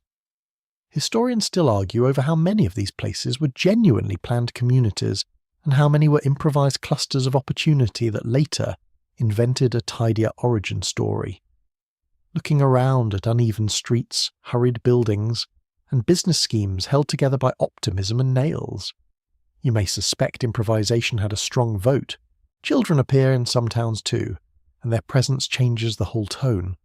A settlement with children in the street, women hanging wash, and a school sign tacked to a wall feels less like an accident and more like an argument for the future. You hear smaller voices among the wagon wheels and saloon noise. You see little boots in the mud beside the great tracks of work horses. That contrast can be startling. The railroad is built through immense, hard labour, yet almost immediately families arrive to shape the raw place into something more ordinary and more durable. Still, rawness remains. Street fights happen. So do thefts, swindles, and midnight disturbances better left undescribed in polite company. Gambling tents glow, late. Boarding houses fill beyond comfort. Supplies run short. Prices rise shamelessly. Men who have worked 6 hard days may spend a 7th trying to forget their own names. Law, when present, is often one tired official with a badge, a revolver, and too many opinions. In some places, the railroad company's influence is stronger than local government. In others, the town pushes back, especially once merchants and residents begin to believe they matter more than the work crews that first gave the place life. Touch and atmosphere define these towns as much as the buildings do. A boardwalk flexing under your step, a rough bar polished smooth by sleeves and elbows, a hotel towel that feels almost suspiciously clean, the sticky neck of a bottle passed from hand to hand, the cool weight of coins finally leaving your pocket after payday, lamps throwing amber light onto dust motes, the low murmur of deals being made in corners. No part of the settlement feels settled for long. It all seems to lean forward slightly, waiting to see whether the railroad will bless it, outgrow it, or abandon it. The workers themselves help shape the town's character. Railroad men bring wages, stories, appetites, injuries, quarrels, and a habit of temporary living. Merchants respond. So do gamblers, pastors, doctors, entertainers, prostitutes, con men, and every wandering trader who hears that fresh money has arrived in a place with very few established protections. The result is a settlement with the nervous energy of a camp and the ambitions of a city. It wants to be more than it is, immediately and loudly. Some railroad towns become important junctions, shipping points, or county centres, places where depots anchor grain, cattle, mail, passengers, and commerce. Others become famous only for a season and then sink into memory, leaving behind weathered foundations and a few stories told by men who once drank there. A place can feel permanent while it is being built and temporary only a decade later. That uncertainty is part of the atmosphere. Everyone behaves as if the town matters very much, because for the moment it does. You may spend your evening in one of these settlements simply walking, past stacked freight, past wagons unloading barrels, past a hotel trying hard to look respectable, past a blacksmith throwing sparks into gathering dusk, past a photographer advertising portraits that promise to make labouring men look almost distinguished, past a tent show where someone is singing too dramatically, past a church hall where a few voices drift through the plank walls, past the depot itself, where the rails glint like the spine of the whole place. The depot gives the town its heartbeat. Trains arrive with goods, letters, strangers, newspapers, machinery, and sometimes trouble. They depart with freight, passengers, livestock, and the local gossip packed invisibly among the crates. A settlement attached to the railroad feels connected to a wider world in a way older road towns often did not. That connection can be thrilling. It can also be unsettling. New people bring competition. New schedules bring pressure. News from distant markets begins to matter to local dinners. Progress has a way of inviting complexity along with prosperity. Scholars sometimes note that railroad towns were laboratories for social change, and that sounds dignified enough to impress a lecture hall. On the ground, it means something simpler and messier. Different classes, regions, languages, races, and expectations meet in close quarters with money moving unevenly through their hands. Rules are improvised, customs are negotiated, respectability tries to keep pace with appetite. The town is forever becoming itself, usually while half-built and undersupplied. You can feel that restlessness in every street. As night deepens, the settlement changes again. Lamps glow brighter, piano notes drift farther. Shadows lengthen between buildings that look temporary in daylight and almost theatrical after dark. A dog barks. Someone laughs too loudly. Someone prays. Someone counts receipts. Someone loses a week's wages over cards and swears he never had much luck anyway. The smell of smoke settles lower with the cool air. For a few hours the town feels complete, as if it has always been here. By morning it will look unfinished again. That is what it means to watch towns follow the tracks in 1800 America. The railroad does not merely carry goods and passengers, it summons whole little worlds into being, rough places of saloons, boarding houses, laundries, stores, depots, churches, and schemes for easy money. For workers, these towns offer relief, temptation, commerce, company, and the faint illusion of normal life at the edge of a moving industrial frontier. They are improvised, noisy, opportunistic, and full of appetite. Above all, they remind you that wherever the Iron Road goes, human beings arrive immediately to build not just a line, but a restless society around it. Payday is supposed to feel like triumph, but on the railroad it often arrives with a tired shrug and a suspicious eye. By the time wages finally reach your hand, so many deductions, delays, and private obligations have already circled the money that it can feel less like a reward than a surviving remnant. You stand with the others while names are called or envelopes passed, and the whole mood of camp changes. Men who were silent all week suddenly become talkative. Men who were talkative become careful. The air seems charged with possibility, resentment, and arithmetic. Everyone is counting something. The money itself has a weight and texture that matter. Coins pull at a pocket with honest gravity. Paper feels thinner, easier to lose, easier to promise away. You turn the sum over in your mind before you even fold it. Board, food, tobacco, boots, laundry, a debt from cards, money owed to a bunkmate, money to be sent home if there is a home to send it to, perhaps a little set aside, if the week has been kind and your own habits kinder. The railroad age loves wages as an idea. Living on them is a separate art. Many railroad workers in the 19th century were paid by the day or by the month, depending on role, region, and company practice. Skilled men might command better rates. Common labourers usually did not. Wages could be decent compared with some farm labour, city drudgery, or seasonal work, which helps explain why men kept coming, but decent did not mean secure. Employment could be irregular, camps moved, weather interrupted labour, illness cut into time, contractors vanished, miscounted, delayed payment, or insisted on deductions with all the softness of a brick wall. You quickly learn that what is owed and what is received are not always twins. The company may charge for board, tools, medical care, transport, or supplies. A storekeeper in town may extend credit at cheerful prices that turn less cheerful when payday comes. A saloon may hold part of your future in a stained notebook behind the bar. The camp itself can become a little web of informal finance. A man borrows for tobacco, boots, or a letter home, and promises to settle after wages are distributed. Another covers a card loss with a handshake that both parties know is only half trustworthy.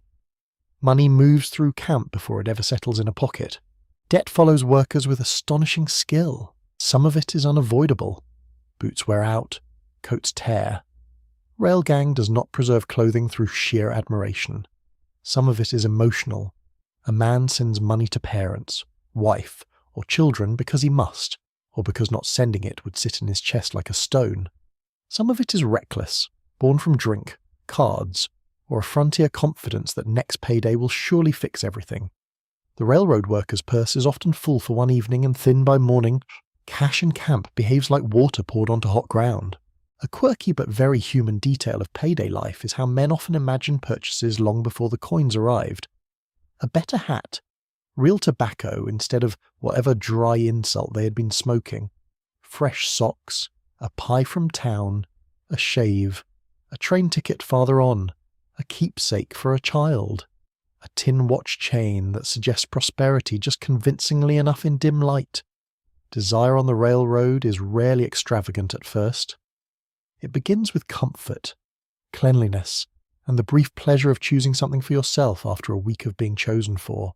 The atmosphere around payday has its own sounds. Coins clink, paper crackles, laughter flares. So do arguments. A foreman may suddenly become popular or deeply unpopular depending on the contents of the payroll. Men ask one another what they got, then pretend not to care. Some tuck the money away instantly, guarding it with the seriousness of a church treasurer. Others head straight for town, where cash seems to burn through cloth and patience alike. Even the smell of the evening changes. There is more tobacco in the air, more spilled whiskey, more hot food bought from private kitchens or town stalls, more lamp smoke from places determined to stay open late while wages are loose. Payday is also when inequality becomes visible in sharp little ways. The bridge carpenter has more than the common labourer, the engineer more than the teamster, the white worker more than the black worker in too many places, the Chinese worker even when doing brutal labor with precision and endurance, may receive less than others for reasons everyone understands and nobody in power feels obliged to justify properly. Money turns prejudice into arithmetic. It lets unfairness sit on the table in counted form. That counted unfairness can sting more than a long lecture on injustice. You can endure hard treatment in the abstract for only so long before a smaller pile of coins makes the insult undeniable.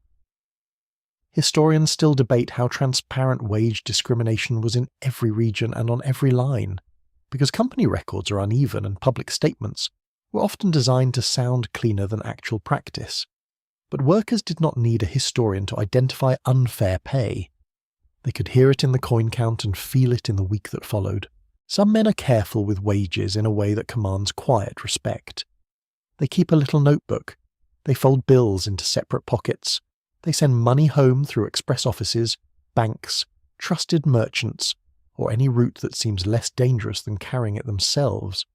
They avoid the first rush to the saloon and buy what is needed before what is tempting. A man who can manage his pay well acquires a kind of dignity in camp life, not a glamorous dignity perhaps, but a solid one. Discipline with money often means more than discipline with tools. Others treat payday like an attack to be survived through celebration. Their logic is not entirely foolish. Life is hard. The work is endless. The future is uncertain. What exactly are these wages for if not a decent meal, a few drinks, a card game, a dance hall, a music show, or one evening in which the body is allowed to believe it was not built solely for labour? Pleasure on the railroad is often brief and a little reckless, because the life around it is neither brief nor optional, so the small escapes matter. Music is one of the cleanest of them. A harmonica after supper, a fiddle in a boarding-house parlour, someone singing in a language half the room cannot understand and everyone somehow feels anyway. For a few minutes the camp or town stops sounding like a work site and starts sounding like people who remember other lives. The smell of coffee, smoke, or whiskey hangs in the room. Boots rest still. Hands that were driving spikes earlier now tap time on a table. It does not solve anything. It softens things. Letter writing is another escape, though a quieter one. A man who has been surrounded all day by hammer blows and rough jokes may sit beneath poor lamplight, shaping careful lines to a wife, mother, brother, or child. Ink scratches over paper while the rest of the bunkhouse shifts and mutters around him. The act itself is restful. It carries the mind somewhere cleaner than the camp. The paper smells faintly of dust, oil, and whatever goods were stacked near it in the store. When folded, it becomes a small promise that a different part of you still exists. Reading, where possible, offers a similar relief. Newspapers pass from hand to hand long after they are current. Men puzzle over politics, market news, accidents on other lines, sporting stories, and notices from distant cities that feel impossibly refined. A dime novel may appear and vanish through half the camp, leaving cowboys, detectives, or noble rogues riding through minds otherwise occupied by ballast and pay deductions. One of the quieter ironies of railroad life is that men building the system that sped up news and print culture often consumed both in battered, delayed scraps under terrible lighting. Cards remain the most popular and the most dangerous entertainment. They require little space, simple materials, and enough trust to begin, though not necessarily enough to finish gracefully. A deck slaps onto a crate or table. Coins gather in the middle. Faces harden into masks of amusement, caution, greed, and bluff. The room grows warmer. Smoke thickens. Someone accuses someone else of cheating. Someone probably is cheating. Yet the game continues because chance is one of the few forces in camp that seems democratic. At least until the same fellow wins 3 hands in a row and democracy begins to look suspicious. A stolen rest can be as valuable as any purchased pleasure. Some workers simply take their pay, buy the smallest practical luxuries, and seek out stillness. A better meal eaten slowly. A wash with extra soap. An afternoon under a tree if the weather allows it. A nap without fear of being shouted awake. Fresh socks. A chair by a stove. The touch of clean cloth against sore skin. The absence of orders. These things would sound humble to a banker in a city office. To a railroad labourer they can feel nearly extravagant. There are also town amusements less wholesome and more costly. Dance halls, drink, prostitution, fighting exhibitions, shooting galleries, patent medicine shows, travelling performers, and any enterprise prepared to harvest cash from tired men with limited options. A railroad town on payday can feel like a net cast over wages before they cool. Some workers plunge in happily, others circle the edges with the expression of men who know exactly how such evenings end and go anyway. Moral judgment is easy from a distance, harder from a bunkhouse where your body aches and tomorrow looks exactly like yesterday with a fresh layer of dust. The smell of payday night tells its own story. Frying meat from an eatery in town, beer sloshed on plank floors, cheap cologne over old tobacco smoke, lamp oil, horse sweat outside in the dark, fresh bread if someone has baked it, rain in the air, perhaps, or prairie dust cooling after sunset. You carry these smells back with you, mixed into your coat and hair along with fatigue. The senses remember indulgence almost as sharply as they remember work. For some men, the greatest escape is planning to leave. Pay makes movement possible. A few wages saved can buy passage to another line, another town, another chance. Railroad labour is hard, partly because it exists inside a mobile world. Every camp is full of men imagining elsewhere. Better pay to the west, easier work on a branch line, a cousin's farm, a city job, a mine, a mill, a dock, a section crew, anything but this and perhaps exactly this again somewhere else. Hope itself becomes a kind of leisure, though a fragile one. Yet even those who save often find the margin narrow.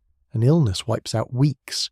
A lost tool, a gambling mistake, a trip into town, a wage delay, a dependent family member, and the small upward slope towards security becomes very steep. This is the central strain of railroad pay. The labour is immense. The income is real. The stability is always thinner than it appears. A man can work himself into the ground and still remain one bad month away from trouble. Industrial America is good at producing wages. It is less generous at producing peace of mind. Scholars sometimes describe 19th century labourers as balancing between independence and dependence, and payday shows exactly how. Cash in your hand suggests freedom. Deductions, debt, company stores, seasonal interruptions, and social obligations remind you that freedom can be counted out and spent before the week is done. A railroad worker earns his money hard enough to feel independent, then watches half the world line up politely to claim a share of it. When the excitement fades, camp settles. The loudest men grow quieter. Card games thin. A few workers return from town cheerful. A few return bruised. A few do not return until very late. Trailing songs, apologies, or both. Coins tucked in boots or bedrolls press reassuringly against cloth. Empty pockets feel suddenly colder. Somewhere in the bunkhouse a man counts what remains by lantern light, lips moving slightly with the numbers. Somewhere else another man decides not to count at all. That is what payday, debt, and small escapes really look like for railroad workers in 1800s America. Wages arrive as hard-won proof that your labour has value. Yet the money rarely rests long before board. Debt, habit, family duty, or temptation begin pulling it apart. Around that fragile pay circle, the little pleasures that make life bearable music. Letters, cards, a wash, a warm meal, a shave, a few hours of laughter, or simply the luxury of doing nothing at all. The Iron Road pays in cash. But survival often depends on how carefully a worker protects both the coins and the small bits of comfort they can still buy. As the century moves on, the railroad changes shape around you. The work is still hard, still dirty, still full of noise and risk. But something new has entered the camp and the yard besides steam and sweat. It is the feeling that the whole machine is growing larger, more organised, and more demanding than the men who keep it alive. Bigger companies swallow smaller ones, schedules tighten, equipment improves in some places and ages badly in others. More freight moves, more passengers move, more money moves than ever. Yet for the worker on the ground, progress can feel strangely uneven. The tools may change a little. The pressure changes a lot. You notice it first in the tempo of the job. The railroad is no longer just laying track into open country, it is becoming a full system, with maintenance gangs, yard crews, brakemen, section hands, shop labourers, bridge crews, signalmen, firemen, engineers, telegraph operators, and clerks all connected by a timetable that leaves less room for delay and even less room for human weakness. The line has grown into a creature with many limbs. If one part falters, the rest feels it. That interdependence makes the work more important and the worker feel more replaceable at the same time. Machines do begin to alter the labour in practical ways. Steam shovels appear on some projects later in the century, especially where large-scale excavation makes them worth the cost. Better drills, improved lifting equipment, pile drivers, and more standardised materials also change certain jobs. In shops and yards, specialised machinery can shape, cut, or repair with greater speed than earlier methods allowed. The railroad presents these changes as triumphs of modern efficiency, and in many cases they are. A steam shovel can move earth that would have broken the backs of countless men with hand tools alone. But that is not the end of the story. New machines do not simply erase hardship. They rearrange it. A worker may be spared one form of strain only to face another. Heavy equipment brings its own accidents, its own schedules, its own need for skilled operators and crews disciplined to move around a much larger danger. A machine that saves time also raises expectations. If more can be done in a day, then more will be demanded in a day. Industrial progress has a gift for turning improvements into higher quotas before anyone has finished admiring the improvement itself. The soundscape changes too. Older camps know the ring of hammers, the scrape of shovels, the groan of wagons.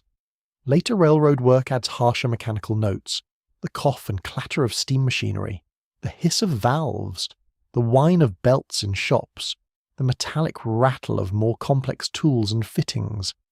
A yard or shop near a major line can sound like a city of iron arguing with itself. Smoke hangs thicker. Oil and hot metal add their smells to the familiar odours of sweat, coal, and damp timber. The world becomes more industrial, not in theory, but in the nose and ears. Standardisation enters the railroad with a steady, almost moral confidence. Standard gauges, standard parts, standard time, standard rules. On paper, this makes the whole enterprise more rational. In practice, it means workers live more tightly inside systems designed elsewhere. Railroad time disciplines the body with unusual force. Watches matter, schedules matter, minutes matter, a missed connection, a delayed freight, a late repair. All of it ripples outward into money lost and supervisors enraged. America becomes more connected by rail, and railroad workers become more tightly bound to the clock. This is where frustration deepens. For all the talk of progress, many workers still face long hours, dangerous conditions, inconsistent pay, arbitrary discipline, and a management culture that often prefers obedience to fairness. The railroad grows richer and more powerful. Executives become public figures, investors boast, newspapers celebrate new routes and record breaking runs. Yet the men who couple cars, repair track, climb locomotives, and keep freight moving are still expected to absorb much of the physical danger and much of the blame when things go wrong. The contrast does not go unnoticed. Brakemen in particular live with a brutal set of risks in the era before automatic couplers and widespread air brakes became standard. Climbing moving cars, turning brake wheels by hand, and linking cars with the notorious link and pin system requires balance, nerve, and luck. Fingers are crushed, hands vanish. Men fall between cars. The touch of iron on those jobs is intimate and unforgiving. Grease, soot, splintered brake platforms, cold wind, and the constant threat of a misstep shape the body and mind alike. Later, safety improvements do save lives, but adoption is uneven and often resisted where expense seems inconvenient. A curious irony runs through all this. The railroad is one of the great symbols of American modernity, yet it often modernizes safety only after enough workers have already paid for the lesson in flesh. That pattern teaches bitterness. A man hearing grand speeches about innovation may reasonably ask why innovation arrived so promptly for speed and profit, but so slowly for his fingers. One quirky feature of railroad work culture in this later era is the growing flood of rulebooks and printed instructions. Companies issue regulations covering signals, conduct, reporting lines, maintenance duties, behaviour, dress, and responsibility in language that can sound stern enough to discipline the weather. The existence of all these rules suggests order. Their actual enforcement can range from meticulous to chaotic depending on the line, the division, and the temper of the officials involved. A worker might feel both overregulated and underprotected, which is a very efficient way to sour his opinion of management. The telegraph also changes the railroad workers' world in ways both obvious and subtle. Orders travel faster, delays are reported more quickly, supervisors know more, sooner, and expect workers to respond in kind. The line no longer feels like separate camps and crews loosely joined by distance. It feels more like one nervous system that can reduce confusion and improve operations, but it also reduces the space where a local crew can quietly set its own pace. Oversight becomes less distant. Pressure becomes more immediate. As companies grow, so does the distance between those who labour and those who decide. A foreman may still be known by face, voice, and temper, but the true authority increasingly belongs to officials in offices, boards, and city headquarters. Their names circulate in newspapers. Their photographs may appear in formal clothes nowhere near mud. Their decisions shape wages, schedules, staffing, and discipline across hundreds of miles. This enlarges the worker's sense of powerlessness.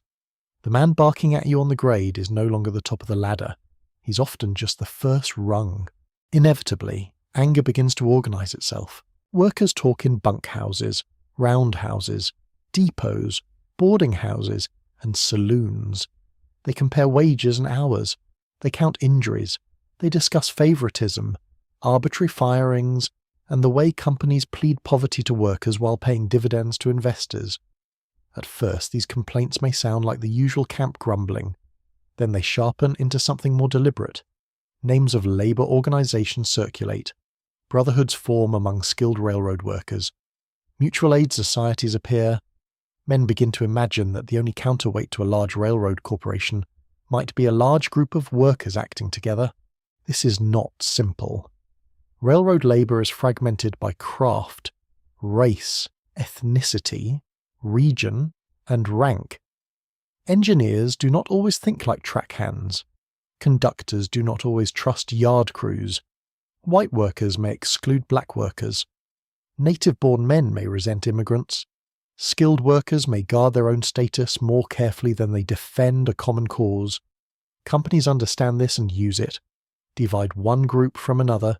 Reward loyalty here. Punish agitation there. Hire replacements when possible. Praise one class of worker in order to isolate another.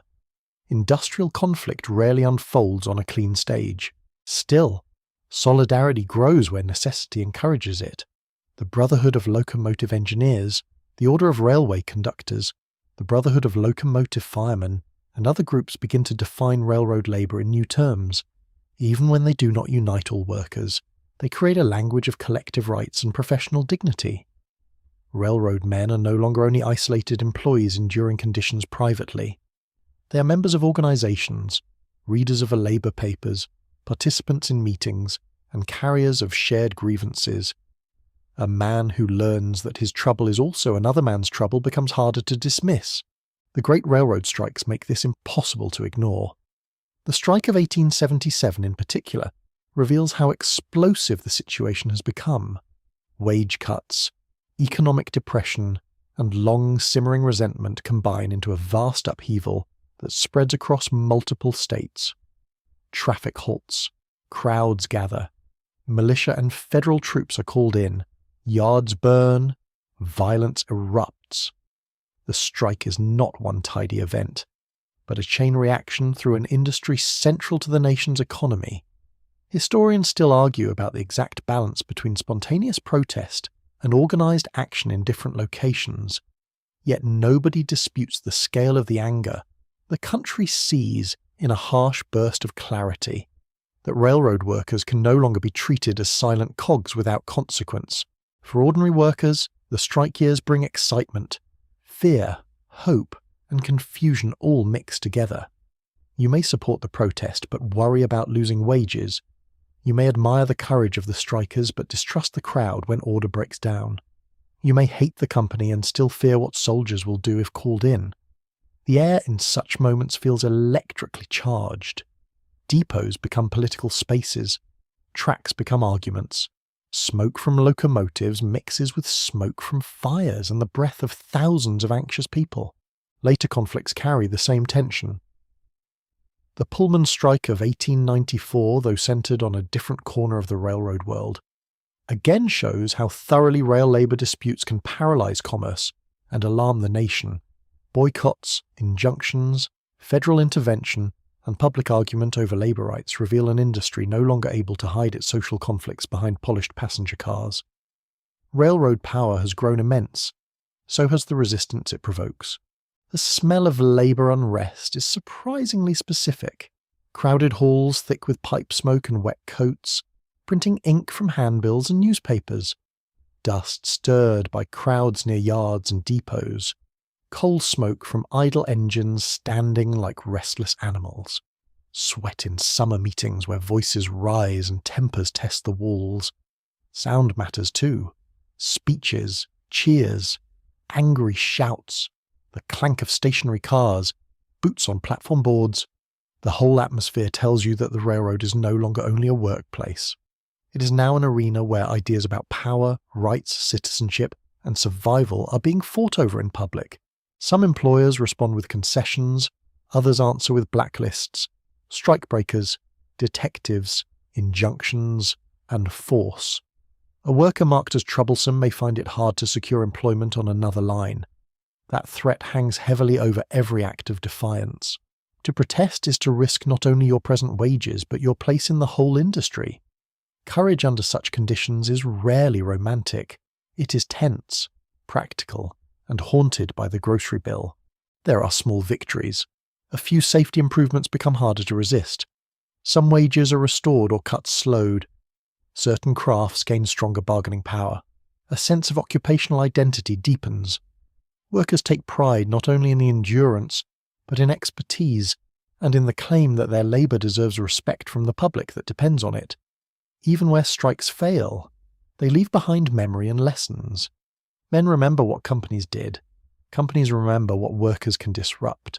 Technology keeps advancing through all of this, indifferent to the emotional drama. Better brakes, better couplers, larger locomotives, heavier freight cars, more complicated yards, more signals, more administration. Each advance promises efficiency. Each also creates new routines, new rules, and new ways for workers to feel both essential and constrained. Modernity does not settle the conflict between labour and capital. It sharpens it by making the system bigger, richer, and harder to stop except through collective action. The worker standing in this later railroad world can feel several truths at once. He may admire the machinery. He may take pride in belonging to a mighty industry. He may fear the dangers of the work and resent the arrogance of management. He may distrust some labour leaders while agreeing with their complaint. He may crave order and still cheer when the schedule is disrupted by men finally refusing to bend. Human beings are inconveniently complex, and railroad workers were no exception. As dusk falls over a yard or division point, the new age of rail labour reveals itself in layers. Telegraph wires hum faintly overhead. Locomotives breathe at rest. Oil lamps or early electric lights mark offices and platforms. Men in caps and work clothes move among machines larger than those of their father's day. Somewhere in a boarding house room or union hall, a meeting is starting. Somewhere else, a superintendent studies figures and drafts another stern notice. Between them lies the whole unsettled question of who truly powers the railroad. That is what machines strikes. And growing power really mean in the closing decades of railroad labour in 1800s America. The job becomes more technical, more organised, and more tightly ruled, yet also more openly contested. As the industry expands into one of the nation's great engines of wealth, the workers inside it begin to discover their own collective weight. Progress no longer belongs only to executives, inventors, and promoters. It also belongs to men who learn, painfully and imperfectly, that a railroad can move mountains of freight, but it cannot move an inch without labour willing to stand together and say enough. When the work is done and the track lies quiet in the evening, what remains is not only steel, timber, and ballast. What remains is the human residue pressed into every mile.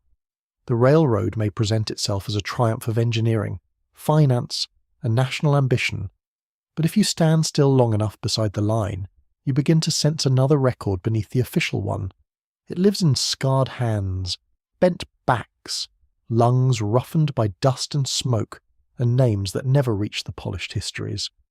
The railroad transformed America, yes. It also consumed people in order to do it. You can see that truth most clearly in the workers' bodies. A railroad man in middle age often carries his years differently from other men. His hands have thickened and stiffened. One shoulder may ride slightly higher than the other. Old brakes ache in damp weather. Knees complain on stairs. Hearing may dull from years of hammer blows, engines, blasting, and shop noise. A missing finger or damaged foot is not rare enough to shock anyone. The touch of such a body tells its own biography. Hard palms, rope-burn scars, knuckles widened by impact, skin darkened by sun, wind, coal, or all three. Some workers take pride in those marks. That pride is not foolish. It comes from knowing that the line did not appear by magic or by the speeches of men in frock coats. It appeared because thousands of labourers woke in darkness, ate badly, lifted heavily, endured weather, and returned the next day to do it again. There is dignity in that knowledge even when the reward is small. A man may look at a train crossing a bridge or cutting across open country and think, with quiet satisfaction, I helped put that there. Such pride matters, especially in lives where so much else is temporary. Yet pride lives beside bitterness more often than the celebratory stories admit. The same worker who feels satisfaction may also know he was underpaid, badly housed, unfairly fined, or discarded after injury. He may know the company remembered the locomotive number better than the names of the men who laid the track beneath it. This contradiction sits at the heart of the railroad legacy. Workers built something lasting while often living in conditions designed to treat them as passing tools. Many did not remain on the railroad for life. Some drifted into farming, factory work, mining, urban labour, or small business. Some followed the line from one project to the next until age or injury forced a stop. Some stayed in the railroad world but moved into steadier positions if luck, literacy, skill, and timing all aligned. A section hand might dream of a better post, a labourer might become a foreman, a camp cook might save enough to open a boarding house. Mobility existed, but it was uneven, uncertain, and never distributed with much fairness. Others paid a permanent price. A crushed hand can end a trade. A fool can alter every future plan. A lung damaged by dust and blasting may not announce its revenge immediately, but it settles in with patience. A back strained beyond repair leaves a man half present in his own livelihood. In an age before strong worker protections, compensation systems, or reliable medical care for many labourers, injury often meant not just pain but economic unravelling. A worker unable to swing, lift, or travel might discover how narrow the margin had always been. Families lived inside that margin too. When a railroad worker sent wages home, his labour extended far beyond the grade. It bought flour, rent, shoes, lamp oil, medicine, and school books. It supported wives managing households with little certainty, parents growing older in rented rooms or distant farmhouses, children who knew the railroad less as a grand national symbol and more as the reason their father came home late, tired, or not at all. The social history of the railroad is not only about the men on the line. It includes all the people whose lives balanced on the money and the risk those men carried. Widows, especially, belong in this story. So do injured workers who became dependent on relatives, bunkmates, charity, or poorhouses. Industrial America was not good at honouring sacrifice when the sacrifice interrupted profit. A community might take up a collection. Fellow workers might pass the hat. A union lodge might help if one existed. But much suffering remained private, handled in kitchens, boarding houses, and family letters rather than just official reports. The railroad could create wealth at continental scale while leaving very local grief to fend for itself. Still, the legacy is not only one of injury and neglect. Railroad workers helped create new towns, new labor traditions, new patterns of migration, and new ideas about what ordinary people could build together under harsh conditions. The line altered food markets, mail routes, travel, settlement, and the pace of daily life. Workers were part of that transformation in a direct bodily sense. They did not merely witness modern America arriving. They carried it, drilled it, spiked it, shoveled it, and argued with it in bunkhouses at night. A quirky thing about labour memory is how often it survives in small objects rather than in monuments. A battered spike kept in a drawer, a time book tucked into a trunk, a faded tintype of men posing stiffly beside a work train, trying to look more comfortable than they were, a Union badge, a pocket watch with a cracked face, a lunch pail that smells faintly of old metal and coffee even years later. Grand public history likes statues and locomotives polished for display. Personal history likes humble relics that fit in a hand. The official celebration of the railroad often focused on magnates, inventors, and milestones.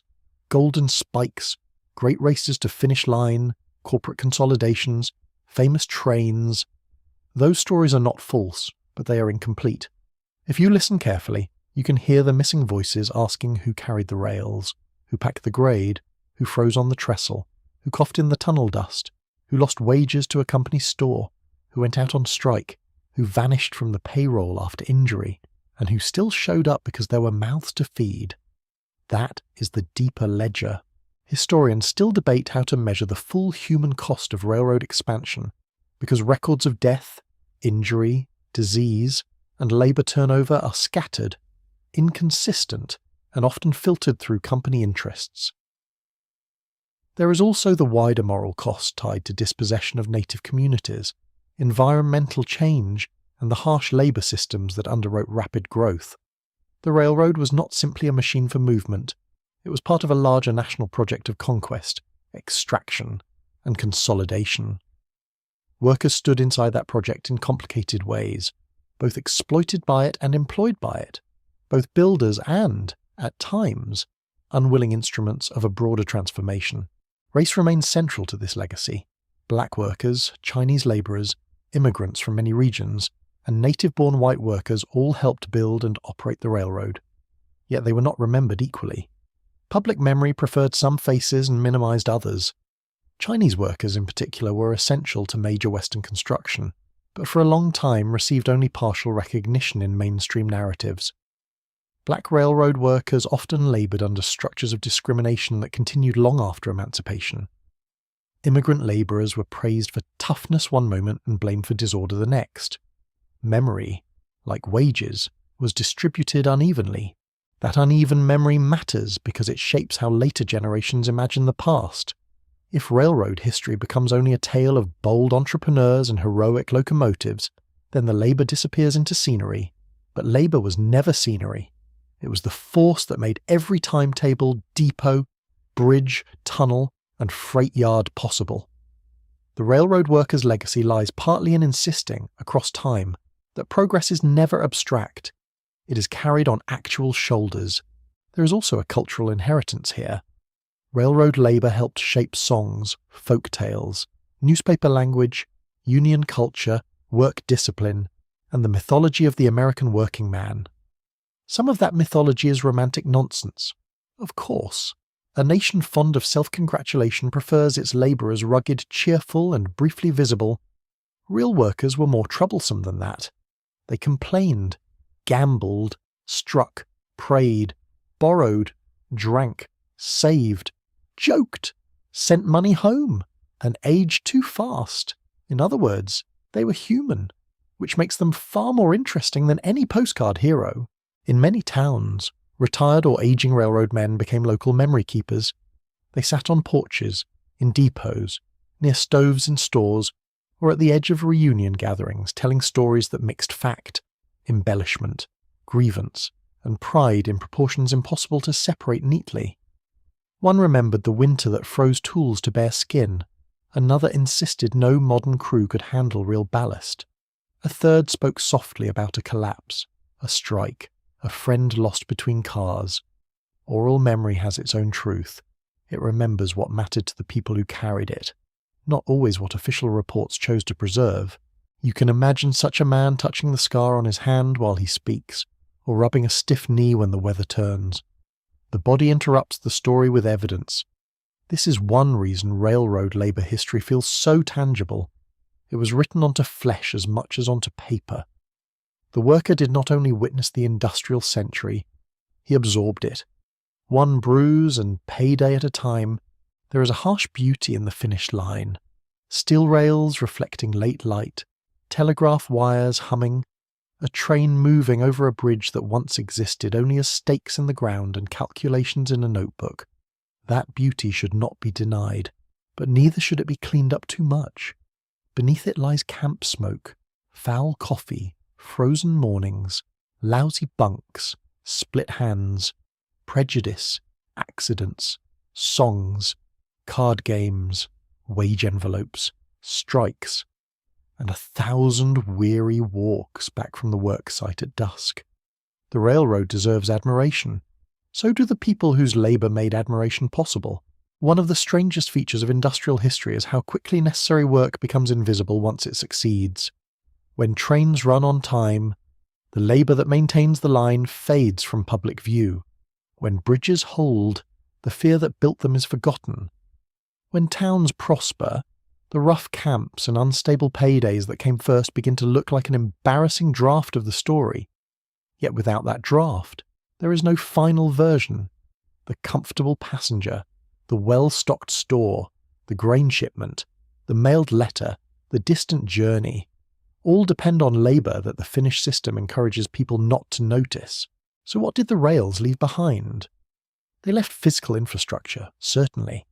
They left economic networks, towns, fortunes, and legends. But they also left families marked by risk, communities built from migration, traditions of worker organisation, and a record of how progress in America was often achieved by asking ordinary people to bear extraordinary hardship. The railroad worker's legacy is not only in what he built, it is in what his life reveals about the bargain industrial society offered. Build the future, and perhaps you may survive long enough to watch others enjoy it. That is the quiet truth resting beneath the grand story. The men who laid and maintained the railroads were rarely asked to summarize their own significance in noble terms. They were too busy keeping the line open, the cars moving, and the week's wages from disappearing too fast. Yet their lives tell us something essential. Modern America was not assembled by vision alone. It was assembled by labour that hurt, adapted, persisted, and often went unthanked. Now the night settles more gently over the tracks. The last heat leaves the rails. Smoke from distant engines thins into the dark, and the telegraph wires lose their faint singing as the air cools. You can let the noise of the camps, the yards, the saloons, and the work sites soften at last into something more distant. The hammers are still. The shouting has faded. Even the roughest day has finally loosened its grip. In that quiet, the railroad no longer feels only like power or speed. It feels like memory laid in long, shining lines across the land. You imagine the workers at rest now, boots off, shoulders eased, hands unclenched after years of holding tools, ropes, brake wheels, and lunch pails. Their faces are no longer strained by glare, wind, dust, or worry. The camps are still. The boarding houses are still. The little towns by the tracks glow softly and then go dark one window at a time. Somewhere a train passes far away, low and lonely, less an intrusion than a reminder that all this motion once depended on tired human beings rising before dawn, and so the country sleeps above their labour. Fields, bridges, depots, valleys, and cities all lie connected by work that asks so much from those who gave it. The iron road remains, but the men themselves grow quieter in the mind, becoming silhouettes in lantern light, boots in dust, voices around a cook fire, figures crossing a trestle in the cold. You do not need to hold every hardship sharply now. It is enough to feel their presence with calm respect, enough to know they were there, enough to let the rails stretch onward into darkness, carrying with them the weight of effort, endurance, and the soft, fading echo of lives that helped bind a continent together